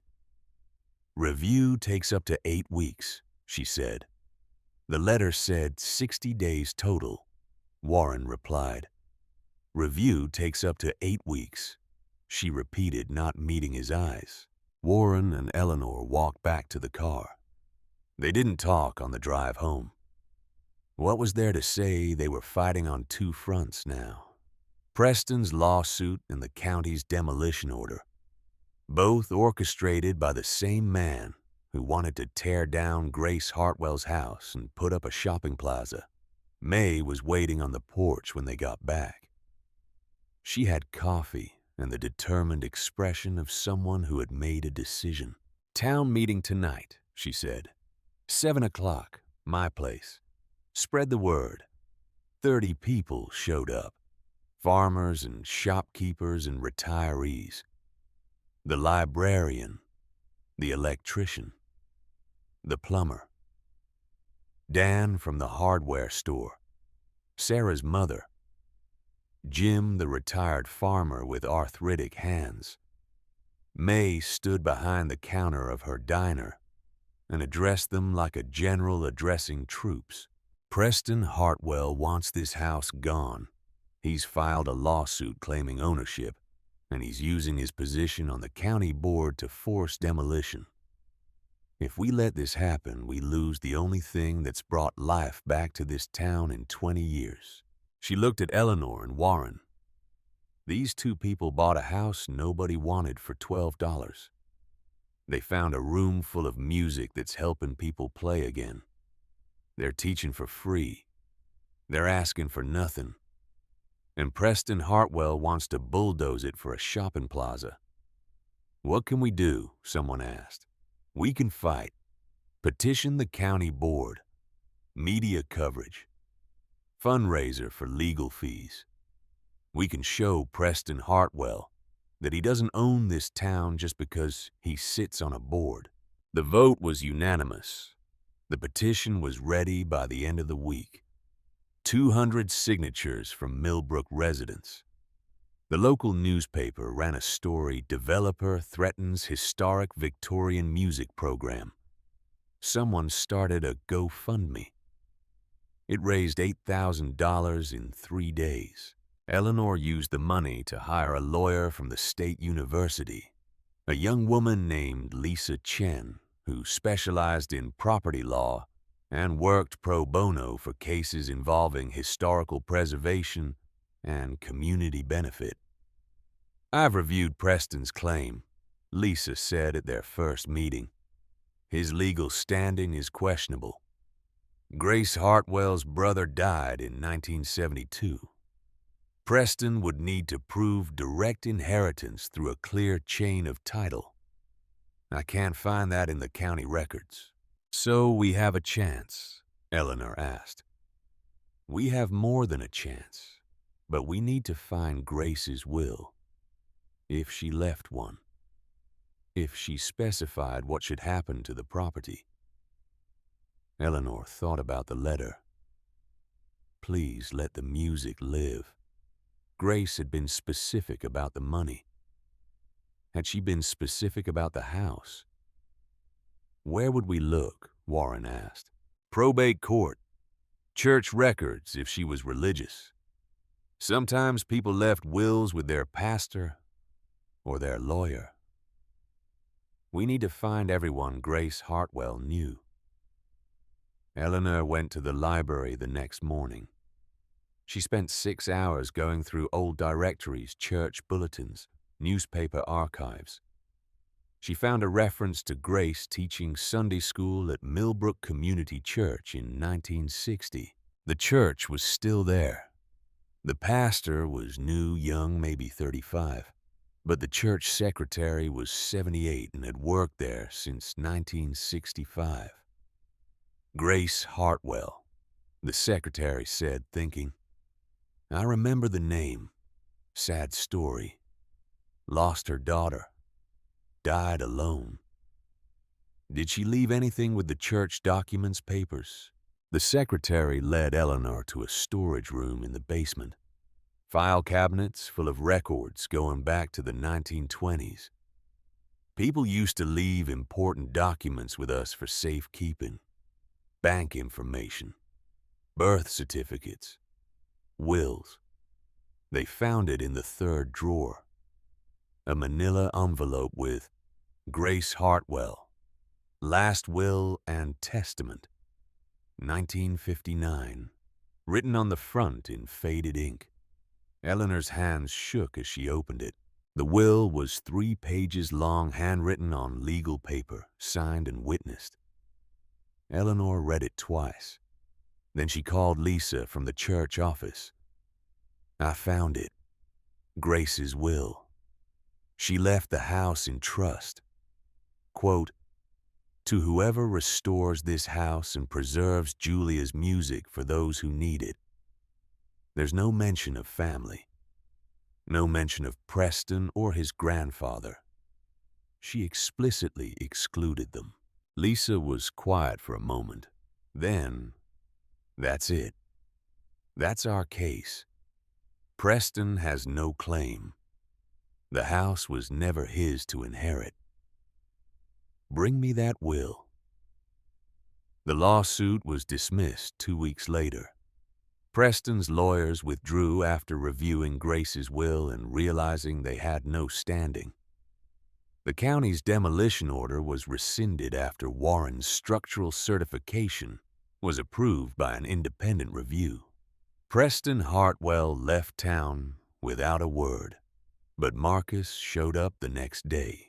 Eleanor was in the kitchen washing dishes after a lesson when she heard the car pull up. She looked out the window and saw the sedan. Black. Expensive. Marcus. She dried her hands slowly and went to the door. Warren was upstairs working on the third-floor bathroom. She didn't call for him. Marcus stood on the porch with a woman Eleanor didn't recognize. Professional clothes, leather briefcase. Property assessor, probably. Mom, Marcus said. Can we talk? Eleanor didn't move from the doorway. About what? About this. He gestured at the house. About the opportunity here. Opportunity. I've heard about the house, about what you found upstairs, the music, the trust fund. This property with the story attached to it, with the historic designation it's going to qualify for, is worth real money. Eleanor felt something cold settle in her chest. Go on. I've talked to people. The property alone is worth $200,000 on the low end. With the Bellingham story, the media attention, you could get more. I know a developer who would make an offer this week. Not Preston Hartwell, I hope. Someone better. Someone with vision. You could split the proceeds with me and Ethan and Lillian and set yourself and Dad up somewhere comfortable, somewhere safe. Eleanor looked at her son. Really looked at him. You want me to sell this house? I want you to be practical. After you sold our house without asking. after you sold my piano, after you stole my mother's wedding ring." Marcus shifted uncomfortably. The woman with the briefcase took a step back. "Mom, that was different. That was about securing your future." "This is about securing your bank account," Eleanor said. "You don't care about my future. You care about your cut. That's not fair." "Do you remember when I stopped teaching piano?" Eleanor asked. Her voice was quiet, but it cut like a blade. "Do you know what you said to me?" Marcus didn't answer. "You said, well, it's not like it was paying the bills anyway. That's what you said to your mother on the phone the week she lost the thing that mattered most to her in the world." "Mom, I was trying to be realistic." "And then you sold my piano without asking. You told the movers to deal with it, and they sold it for $75 to a secondhand shop on Route 9. I called them. They remembered the piano. They said a man in a nice suit dropped it off and said his mother didn't need it anymore." Marcus's face had gone white. Not red. White. "And you sold my mother's wedding ring," Eleanor continued. "You took it from my jewelry box the day before the house closed. You drove to a pawn shop and sold it for $400. I know because I called every pawn shop within 50 miles. The one on Meridian Street remembered you. Blue suit. Nice car. Said it was your mother's ring and she wouldn't miss it." The woman with the briefcase was staring at Marcus now. Marcus wouldn't meet anyone's eyes. "That ring was the only thing I had left of my mother," Eleanor said. "And you sold it for $400 because you thought I wouldn't notice, or that I wouldn't care, or that it didn't matter because I was just your mother and mothers don't get to have things that matter." She took a step forward. Marcus took a step back. "This house is not for sale. Julia's music is not for sale. And we are not going anywhere. Grace left this house for someone who would take care of it. Someone who would let the music live. That someone is me. Mom, you're being irrational. I am being clear. I play that piano every day. I teach children on it. I have a girl who was told she'd never play piano, and she's playing Julia's music with 2 damaged fingers. That is worth more than any number your developer friend can write on a check." Marcus looked past Eleanor toward the stairs. "Dad, talk to her." Warren came down slowly. He had heard everything. He stood beside Eleanor, not in front of her, beside her, and he looked at his son. "Your mother doesn't need me to talk to her," Warren said. "She needs you to listen to her." Marcus stared at both of them, at his parents standing together in the doorway of a house they bought for $12, refusing to let him take it away from them. "This is a mistake," Marcus said finally. "That's our mistake to make," Eleanor said. Marcus turned and walked to his car. The woman with the briefcase followed. They drove away without looking back. Warren closed the door. Eleanor stood in the foyer, shaking. "Are you all right?" Warren asked. "No," Eleanor said. "But I will be." That evening, Eleanor played. She played longer than she usually did, working through Julia's compositions one after another. The music drifted out through the open third-floor windows into the warm evening air and down to the street. People came out of their houses, one by one. May from the diner, Dan from the hardware store, Sarah and her mother, Jim the farmer, the electrician and the plumber. They stood in the yard and on the sidewalk and listened to Eleanor play. By the time she finished, there were more than 20 people standing there in the twilight. They didn't applaud. They didn't make a sound. They just stood and listened to the silence after the music ended. May walked up the front path. Warren was sitting on the porch step. "You know what this place needs to be," May said. Warren looked at the people in the yard, at the house that was no longer condemned, at the third-floor windows where light spilled out into the evening. "Yeah," he said, "I think we do." The professor from the state university arrived on a Saturday morning 3 weeks after Marcus left. Her name was Dr. Sarah Chen. She was about 50 with silver-streaked hair, pulled back in a practical bun and reading glasses that hung on a beaded chain around her neck. She drove a Subaru with a university parking sticker and carried a leather bag that looked like it had seen a lot of libraries. Eleanor answered the door. The professor extended her hand. "Mrs. Callahan, I'm Sarah Chen from the Music Education Department. I heard about Julia Hartwell's compositions through a colleague who knows your piano tuner. I hope I'm not intruding." "You drove 2 hours," Eleanor said. "That's not an intrusion. That's commitment." She led the professor upstairs to Julia's room. Dr. Chen stood in the doorway for a long moment just looking. The Steinway. The stacks of sheet music in archival sleeves now carefully organized by Eleanor over the past weeks. The writing desk where Julia had composed. The letter from Grace framed and hanging on the wall. "May I?" Dr. Chen asked, gesturing to the music. "Please." The professor spent the next 4 hours going through Julia's compositions. She wore white cotton gloves and handled each page with the care of someone who understood what she was holding. She photographed the fingering notations. She made notes in a small journal. She read Grace's letter 3 times. Eleanor brought her coffee and left her alone. Some things needed silence and space.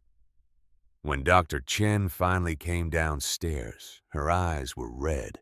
"I've spent my career studying adaptive music pedagogy," she said. She sat at the kitchen table and wrapped her hands around the coffee mug Eleanor had given her. The field barely existed before the 1970s. There are maybe a dozen significant early works in the academic literature documenting methods for teaching piano to students with physical limitations. She paused, took a sip of coffee. What Julia Hartwell wrote in this room between 1955 and 1958 predates all of them.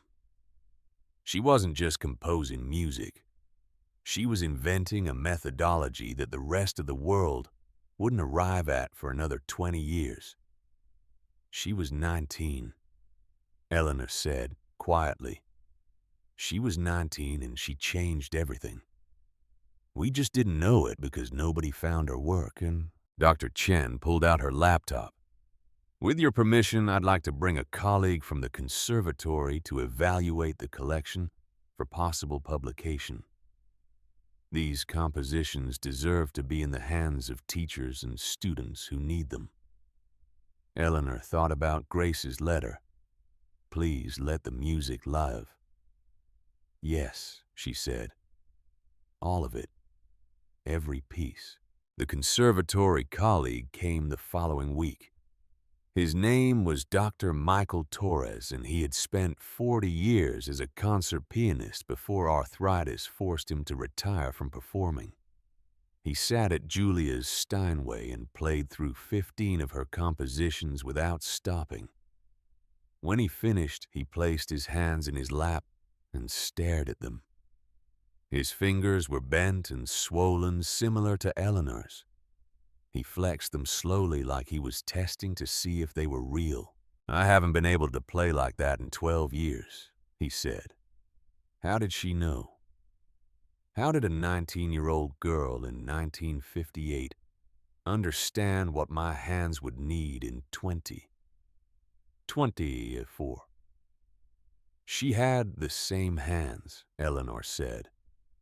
She wrote for herself and for everyone who would come after her. Dr. Torres looked at Dr. Chen. We need to publish this, all of it, a complete scholarly edition with critical notes and performance guidelines.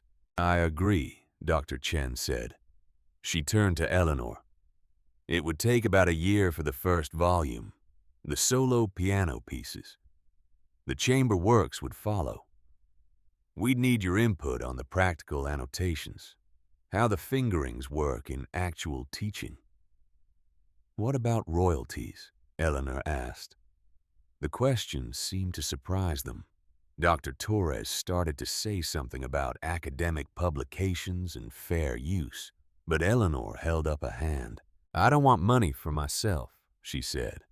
But this house is a non-profit now, the Hartwell Callahan Music Foundation.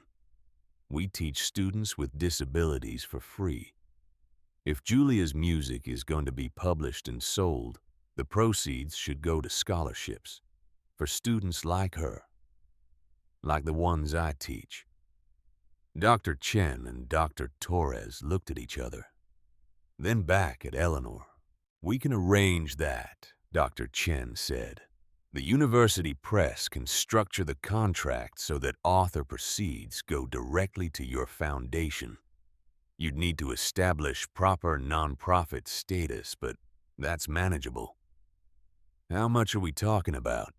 Warren asked. He had been standing in the doorway listening quietly. Hard to say. Academic music publications don't typically make a lot of money. But given the historical significance and the human interest angle, if we can get some media coverage, maybe 15 to 20,000 in the first year. More if music therapy programs adopt it. Eleanor thought about what $15,000 could do. How many students it could support. How many pianos it could help maintain. How many copies of Julia's music it could put into the hands of teachers who needed it. Let's do it, she said. The phone call came on a Tuesday evening. Eleanor was making dinner. Warren was in the dining room assembling a bookshelf he'd built for storing sheet music. The phone rang and Eleanor answered without looking at the number. Mom. She knew the voice immediately. Ethan, her second son, the one who had changed his number and sent a text about senior living communities. Eleanor sat down at the kitchen table. Ethan. Mom, it's me. I know I don't have the right to call. I know what I did was wrong. I needed to tell you that. His voice was shaking. Eleanor had heard Ethan cry exactly twice in his life. Once when he was 8 and broke his arm falling out of a tree. Once at his grandmother's funeral. This was the third time. Why now? Eleanor asked. Not unkindly, just genuinely wanting to know. I saw the article in the newspaper about the house and the music and what you're doing, and I realized I didn't even know where you were living. My own parents and I didn't know where they were. Eleanor waited. I let Marcus handle everything, Ethan continued. I told myself it was easier that way, that he knew what he was doing, that it was for the best. And by the time I realized what had happened, it felt too late to say anything. It's never too late to say something, Ethan. It's only too late when one of us is dead. The line was quiet for a moment. Then Ethan said, Can I come see you? The house, I don't need to stay. I just want to see what you've built. I want to hear you play. Eleanor closed her eyes. This was the hardest part, not the anger. Anger was easy. Anger was clean. Forgiveness was complicated and messy and required trusting someone who had already broken your trust.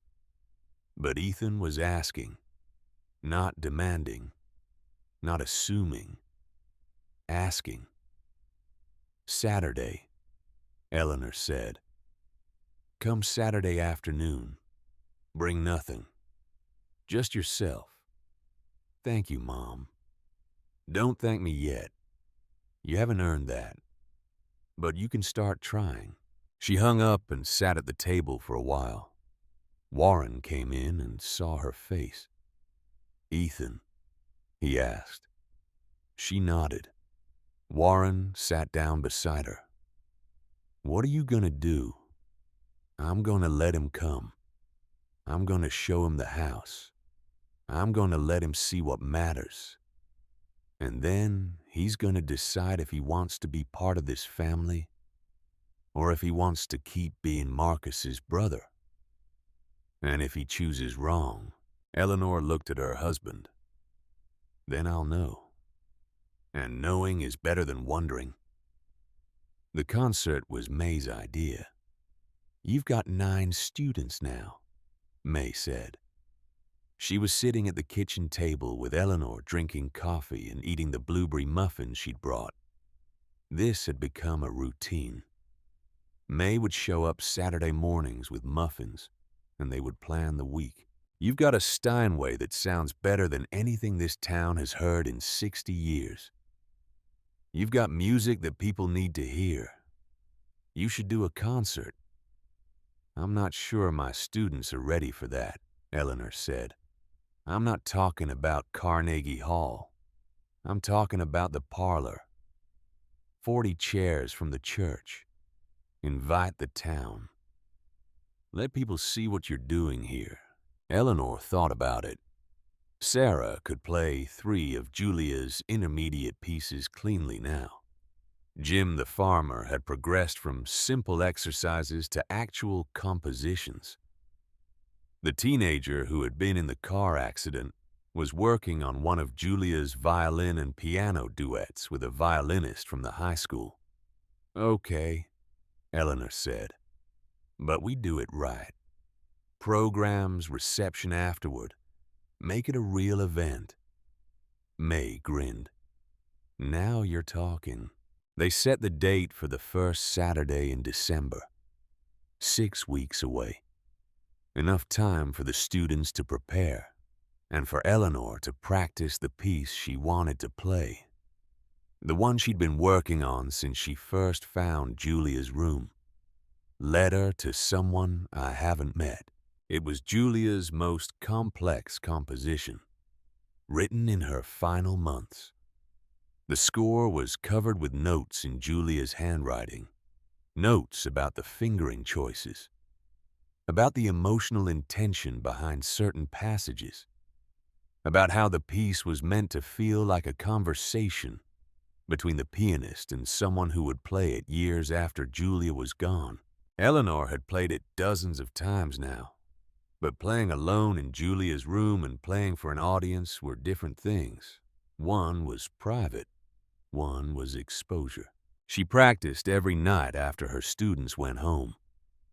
Warren would sit on the floor in Julia's room and listen.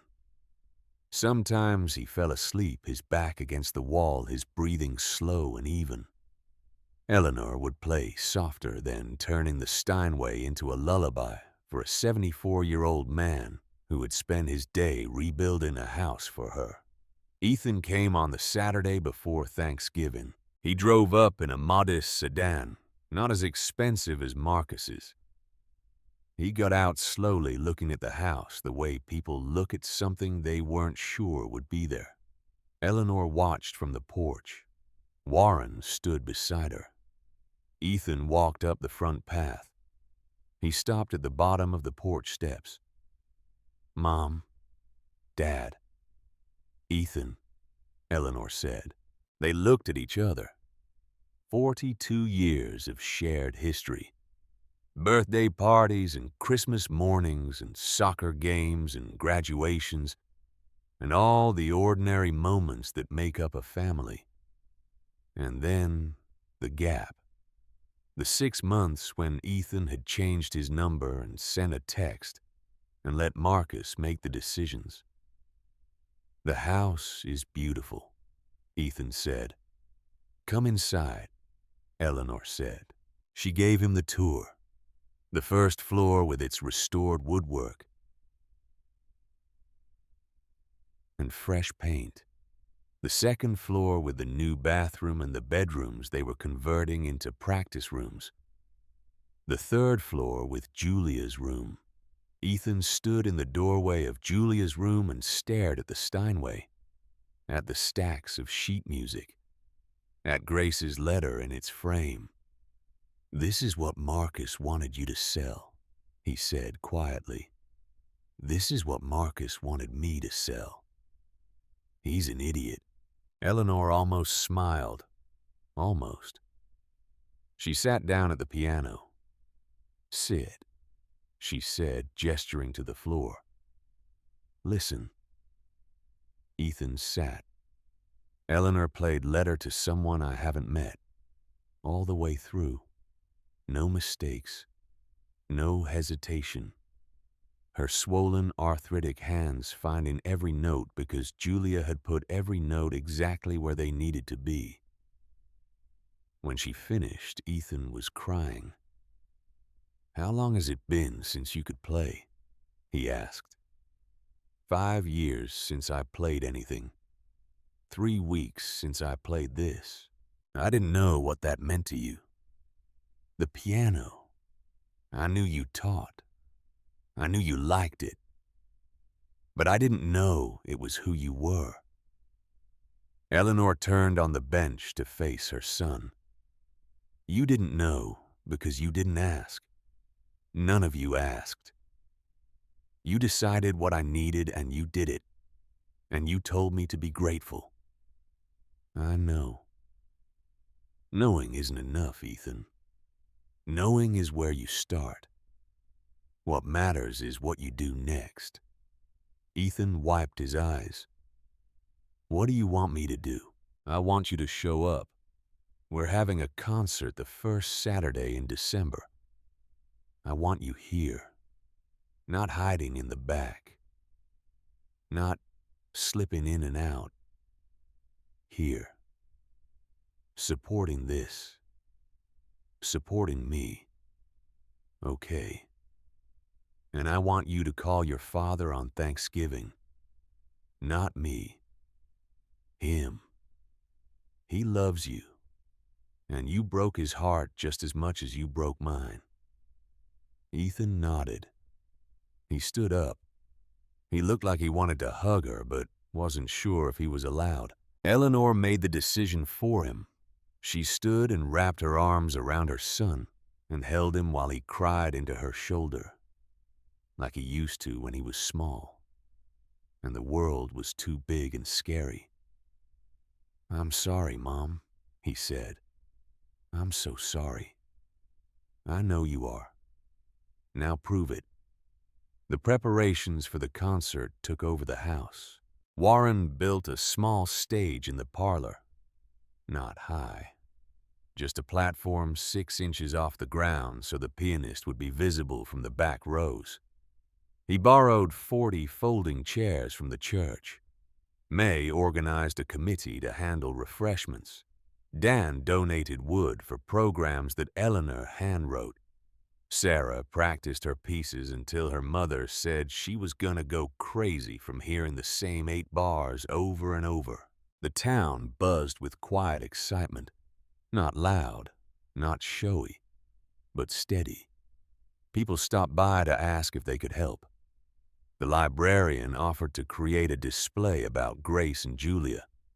The newspaper wanted to do a feature. Someone from the regional classical music station called and asked if they could record it. Eleanor said yes to the display and the feature. She said no to the recording. "Not yet," she told Warren. "This first concert is for the town, for the people who helped us. After that, maybe we think bigger." 3 days before the concert, a package arrived. Eleanor opened it, standing by the front door. Inside was a book, hardcover, deep blue, gold lettering on the spine. The Hartwell Compositions Volume 1 Solo Piano Works, edited by Sarah Chen, Ph.D., and Michael Torres, D.M.A. Eleanor opened it carefully. The title page, the dedication, for Eleanor Callahan who let the music live. The introduction explaining Julia's story. The carefully reproduced scores with fingering annotations and performance notes. There was a letter inside from Dr. Chen. This is an advance copy. The official publication date is next March, but we wanted you to have one now. The university press has already received pre-orders from music therapy programs across the country. We're estimating $25,000 in first-year proceeds for your foundation. More if we can get it into the hands of high school and community college piano programs. Julia's music is gonna change lives. Thank you for letting us help make that happen. Eleanor sat on the porch steps and paged through the book slowly. Julia's compositions printed cleanly, professionally. Available to anyone who needed them. No longer hidden in a sealed room, but out in the world where Grace had wanted them to be. Warren found her there an hour later, still holding the book. "You did it," he said. "Julia did it. Grace preserved it. We just opened the door. That's more than just. That's everything." The day of the concert was cold and clear. December in Virginia. The kind of day where your breath makes clouds and the sun is bright but doesn't warm anything. People started arriving at 6:30 for the 7 o'clock concert. May had set up a table in the foyer with coffee and cider. The parlor filled quickly. The 40 chairs were taken by 6:45. People stood along the walls and in the hallway and on the staircase. Eleanor counted 53 people in a town of 2,000 that felt like half the world. Sarah performed first. 11 years old, dark hair pulled back, wearing a green dress her mother had made. She played 2 of Julia's early pieces. Simple melodies with adapted fingerings for her damaged right hand. Her fingers found the notes cleanly. No hesitation. No apology for what her hand couldn't do. Just music. When she finished, the applause was warm and genuine. She smiled and her mother cried, and Eleanor felt something tight in her chest loosen just a little. Jim the farmer played next. 73 years old, hands bent from decades of work and arthritis. He played What the Hands Remember, a composition Julia had written specifically for pianists with stiff joints and limited finger independence. The melody was simple but rich, building complexity through harmonic layering rather than technical virtuosity. The room was silent when he finished. Not because people didn't like it, because they needed a moment to process what they just witnessed. A man who hadn't been able to play piano in 20 years playing again. The applause started slow and built. Each student performed. The teenager with the car accident injuries. The woman in her 60s returning to piano after 40 years. A new student. A veteran with nerve damage in his left hand from an IED in Afghanistan. Each one playing Julia's music. Each one proving that damage didn't mean broken. Eleanor was supposed to go last. She sat in the front row and watched her students perform, and thought about what Dr. Torres had said. How did Julia know? How did a 19-year-old girl in 1958 understand what hands would need in 2024? She knew because she listened, because she paid attention, Because she wrote for herself and trusted that somewhere, someday, someone else would need the same thing. When it was Eleanor's turn, she walked to the Steinway and sat down. The parlor was packed.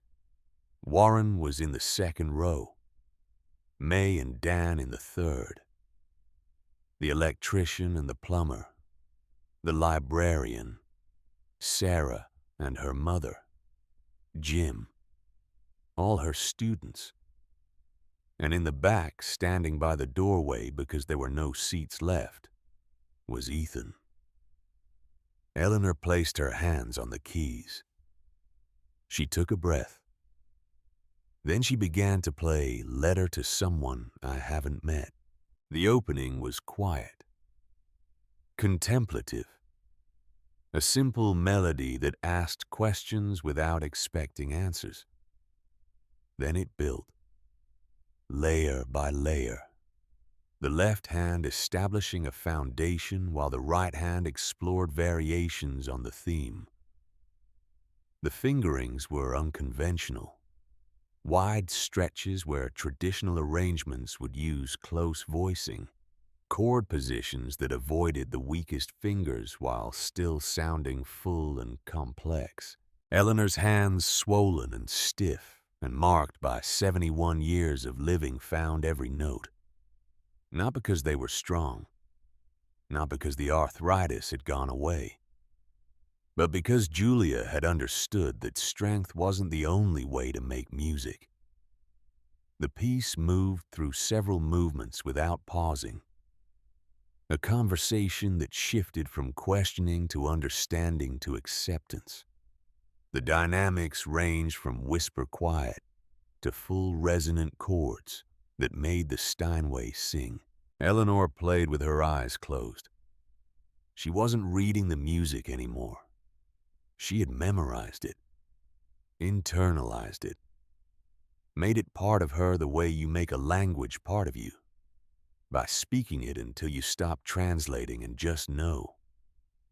The final movement was a return to the opening theme, but transformed. What had been a question was now a statement. What had been uncertain was now clear. The last chord hung in the air for a long moment before fading into silence. Eleanor lifted her hands from the keys and placed them in her lap. Nobody moved. Then May stood up and started clapping. The room followed. Not polite applause, real applause. The kind that comes from witnessing something that matters. Eleanor stood and looked at the faces in the parlor. These people who had helped them, who had brought food and loaned tools and donated time and money and belief when Eleanor and Warren had nothing but $12 in a condemned house. "Thank you," she said. Her voice was quiet, but the room was silent, so everyone heard. For coming, for believing in this.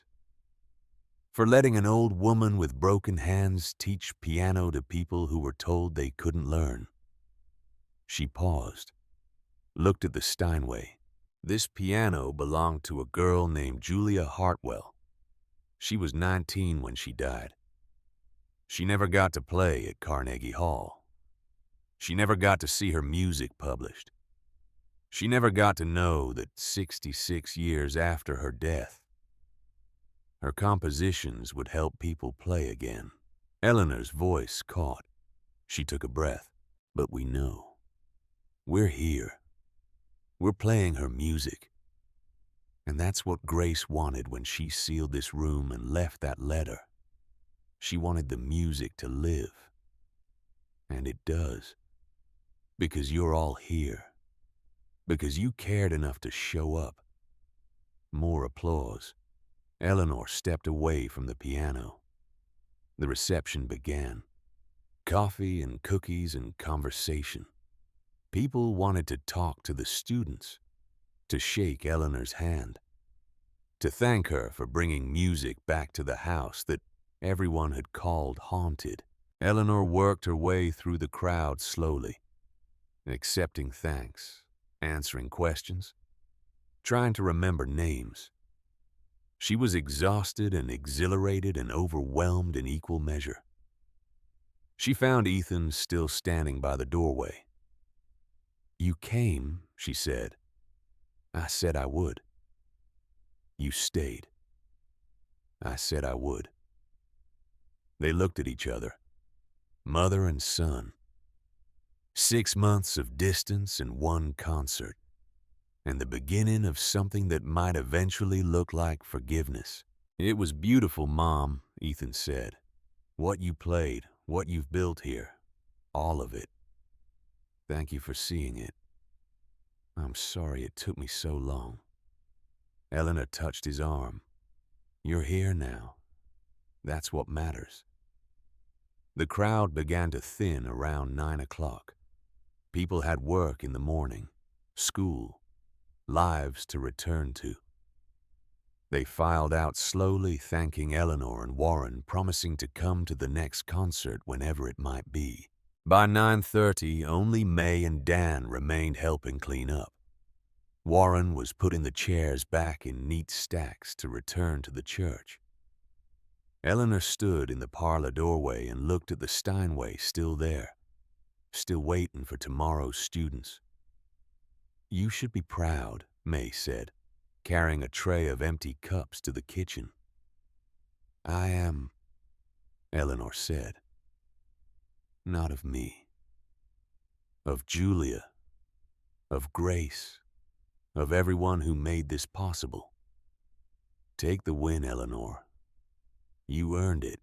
After May and Dan left, after the house was quiet and clean and back to normal, Eleanor and Warren sat on the piano bench in Julia's room. It had become their spot. The place they went at the end of hard days or good days, or days when they needed to remember why they were doing this.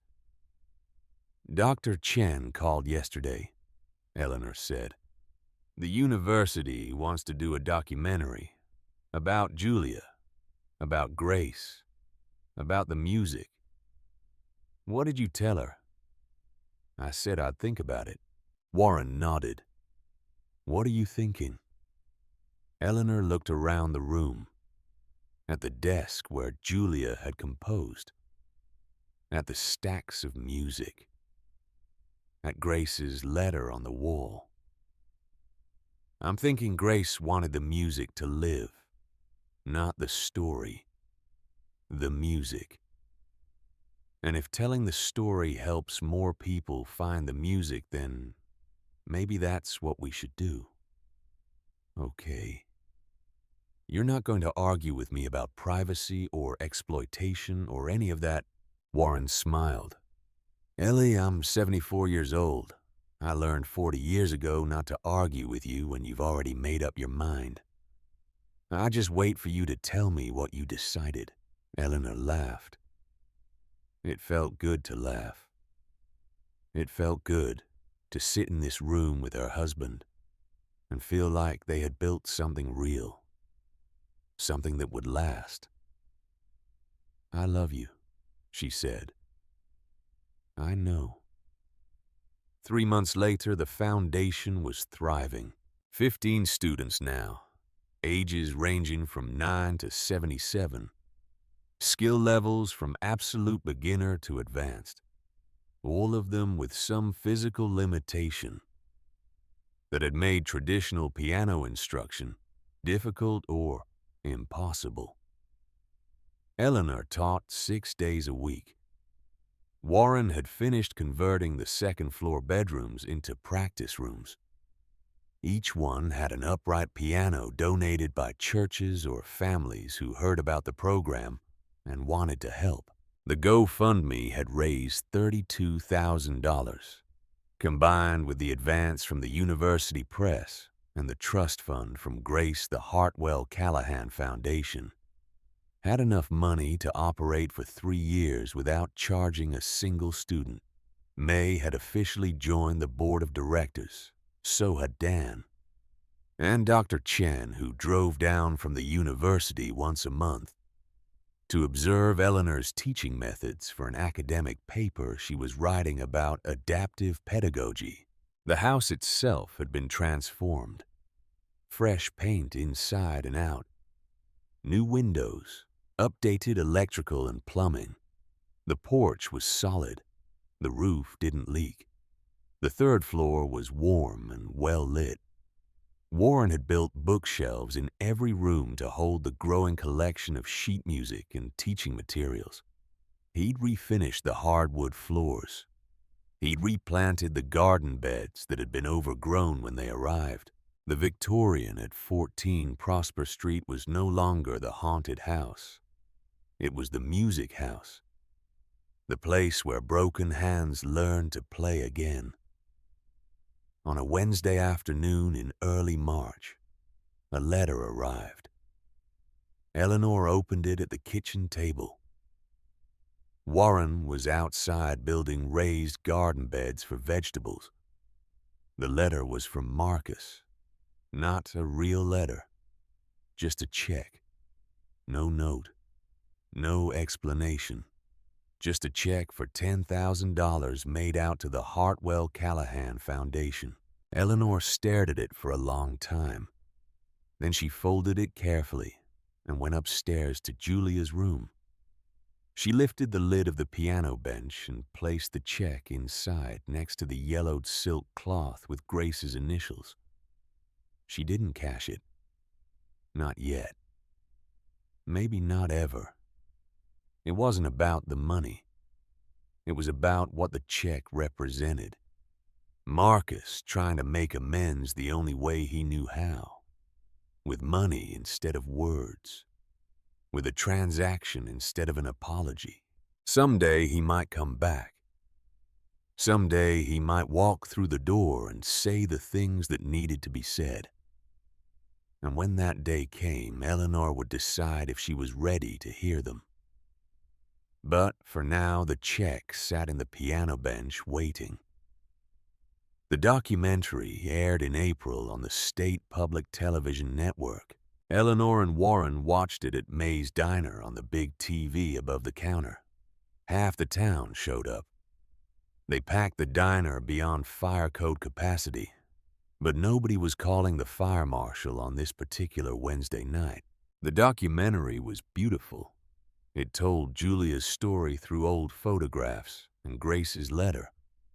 It showed Eleanor teaching Sarah her damaged hands, demonstrating the adapted fingerings Julia had invented.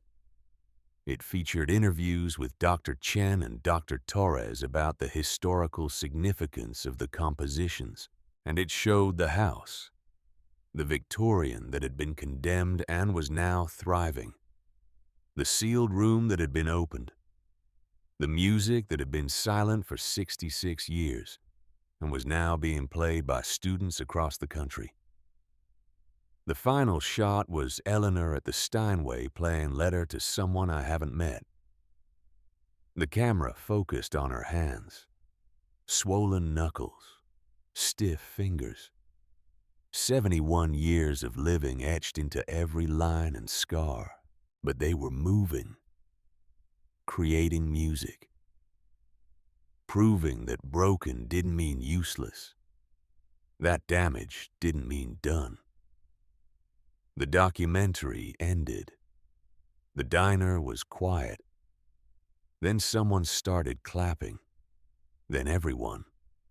Standing ovation in May's Diner for a story about a dead girl and an old woman and music that refused to die. Eleanor stood up and waved them off, embarrassed, but she was smiling, really smiling. After the crowd dispersed, Eleanor and Warren walked home. It was a warm April evening. The dogwoods were blooming. The garden beds Warren had built were full of early vegetables. The house at the end of Prosper Street looked like it belonged there, like it had always been there waiting for the right people to find it. They sat on the porch steps, their spot, and watched the sun set. Lillian called this morning, Eleanor said. Warren looked at her. What did she say? She saw the documentary. She wanted to know if she could visit. What did you tell her? I told her the same thing I told Ethan. Come Saturday. Bring nothing. Just yourself. Warren took Eleanor's hand, held it the way he'd been holding it for 51 years. Are you ready for that? I don't know, but I'm willing to try. All three of them broke my heart, but they're still my children, and I'm still their mother. That has to mean something. It means everything, Warren said. They sat together as the light faded and the stars came out. Somewhere inside the house, the Steinway waited for tomorrow's students. Julia's music waited to be played. Grace's legacy waited to unfold in ways she never could have imagined.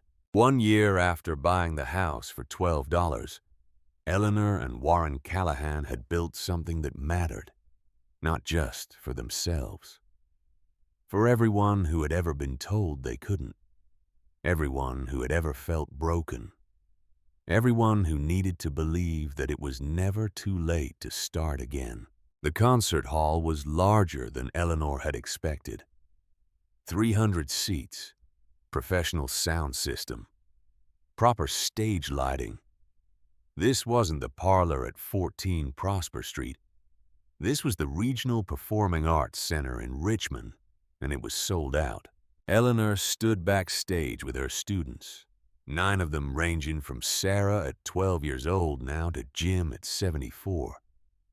They were performing excerpts from the Hartwell compositions for an audience that had come from across Virginia and beyond.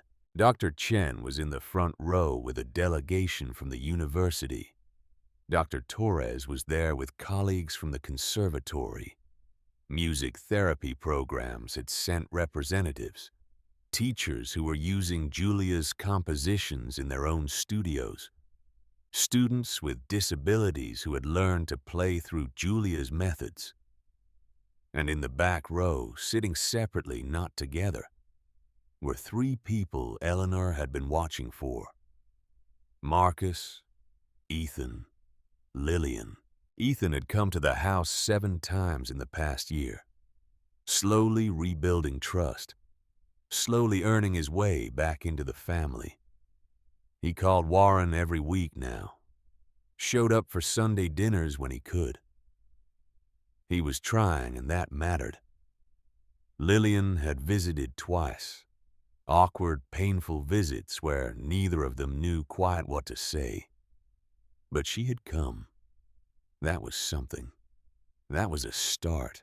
Marcus had not come to the house, but he had sent money every month. $10,000. Eleanor had stopped putting the checks in the piano bench after the 3rd one. She'd started cashing them and putting them into the scholarship fund because Pride was expensive and students needed pianos. But she had never called to thank him, never written a letter. If Marcus wanted forgiveness, he would have to come and ask for it. The money wasn't enough. Now, watching him sit in the back row of this concert hall, Eleanor wondered if maybe this was his way of asking, if showing up was the only language he knew how to speak. The lights dimmed. The concert began. Sarah played first, just like she had in the parlor concert. But her pieces were more advanced now.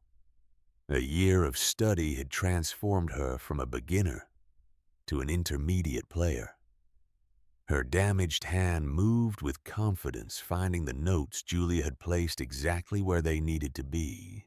Each student performed: Jim, the teenager, the veteran, the woman in her 60s, and 3 new students who had found the program after seeing the documentary. All of them playing music written for hands that didn't work the way hands were supposed to work. All of them proving that music belonged to everyone, not just the technically perfect. Eleanor played last. She walked onto the stage and sat at the grand piano. Not a Steinway this time. A Yamaha. Bigger, newer, but tuned perfectly. and waiting. She placed her hands on the keys and began "Letter to Someone I Haven't Met." The piece sounded different in a concert hall. Bigger, fuller. The acoustics carried every note to the back row where her children sat. She played for all of them. For the ones who had stayed and the ones who had left, and the ones who were trying to come back. She played for Julia, who never got to hear her music performed in a hall like this. She played for Grace, who had sealed a room and left a letter, and trusted that someone would find it. She played for Warren, who had driven east, without knowing where they were going, and had built her a house to teach in. She played for every student who had ever been told they couldn't, and she played for herself. For the 71-year-old woman with arthritis who had lost everything and found $12 and a condemned house and a reason to keep going. The final chord faded into silence. The audience stood. Eleanor stood and bowed and looked at the faces in the hall. 300 people who had come to hear music written by a dead girl and played by damaged hands. 300 people who understood that the most beautiful things are often created by people who have been broken and refuse to stay that way. She looked at the back row. Marcus was crying. After the concert, there was a reception in the lobby. Eleanor shook hands and signed programs and talked to teachers who wanted to know more about Julia's methods. Dr. Chen introduced her to people from the National Association for Music Education. Someone from NPR wanted to do an interview. Eleanor was exhausted and overwhelmed and happier than she had been in years. She found Warren by the refreshment table eating cookies and looking uncomfortable in the suit he'd bought for the occasion. "You did good," he said. "We did good." Ethan approached them first. He hugged his mother, hugged his father. "That was incredible, Mom. Really incredible." Lillian came next, more hesitant, still uncertain of her welcome. But she came. "It was beautiful," she said quietly. "I didn't know you could still play like that." "I couldn't," Eleanor said, "until I found Julia's music."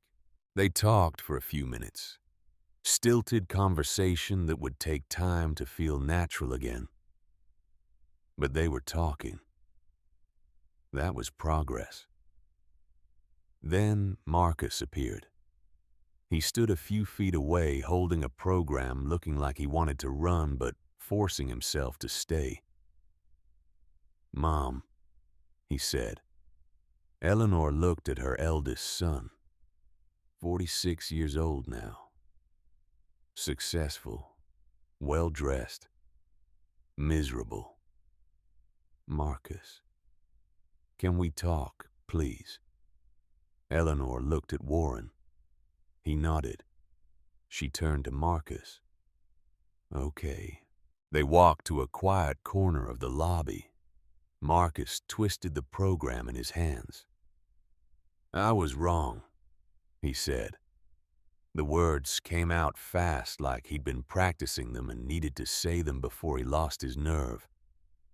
"About the house, about the piano, about your mother's ring, about all of it.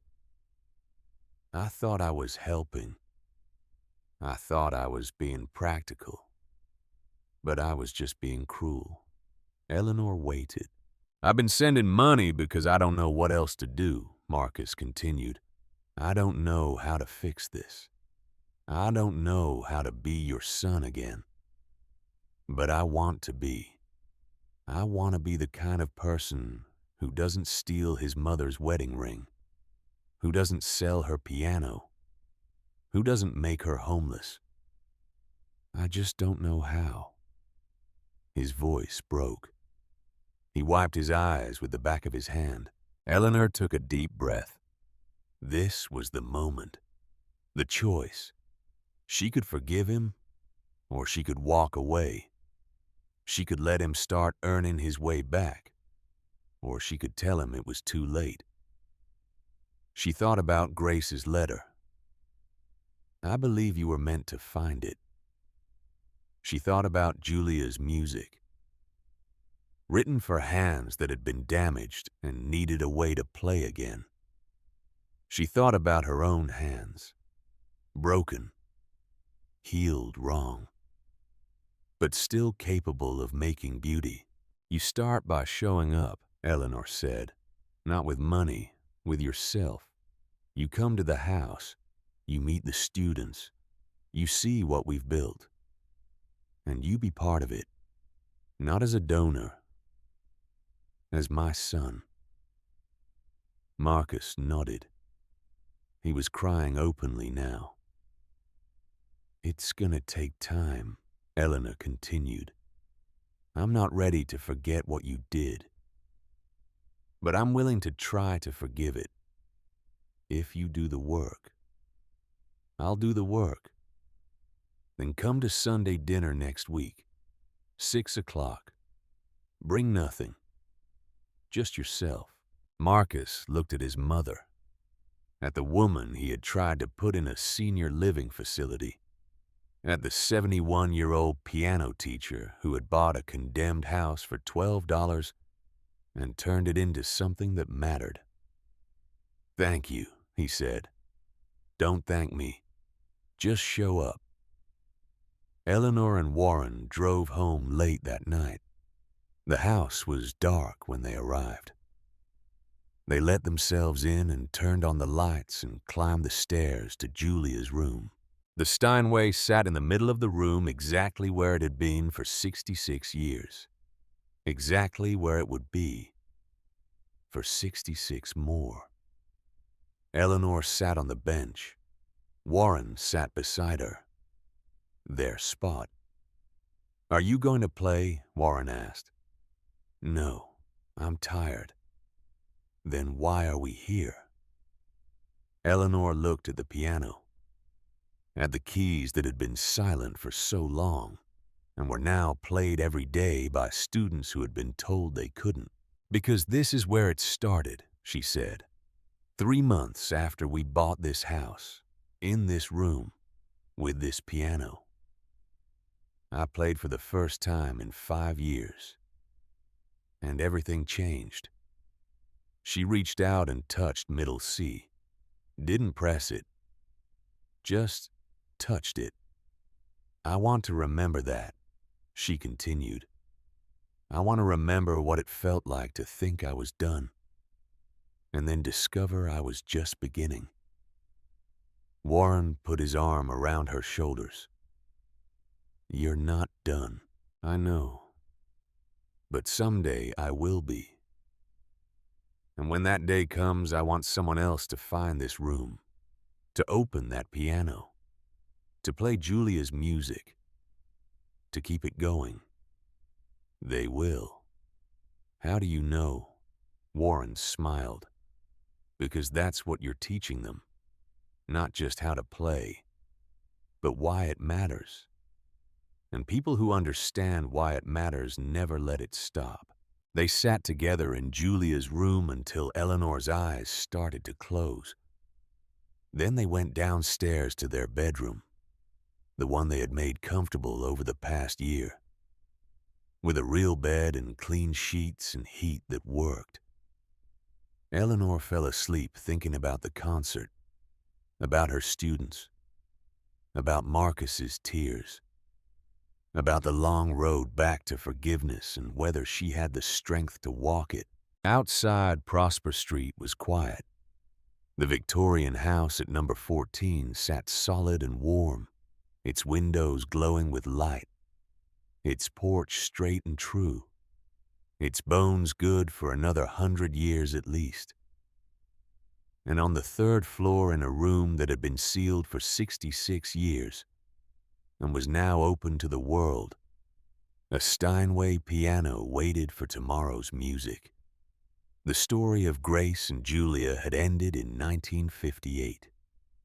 The story of Eleanor and Warren had begun with $12 in a condemned house, and the story of everyone who would come after them, everyone who would learn to play with damaged hands and prove that broken didn't mean done. That story was just beginning, because music never really dies. It just waits for the right hands to find it. And those hands will always come, swollen, stiff, scarred, different, but ready to play.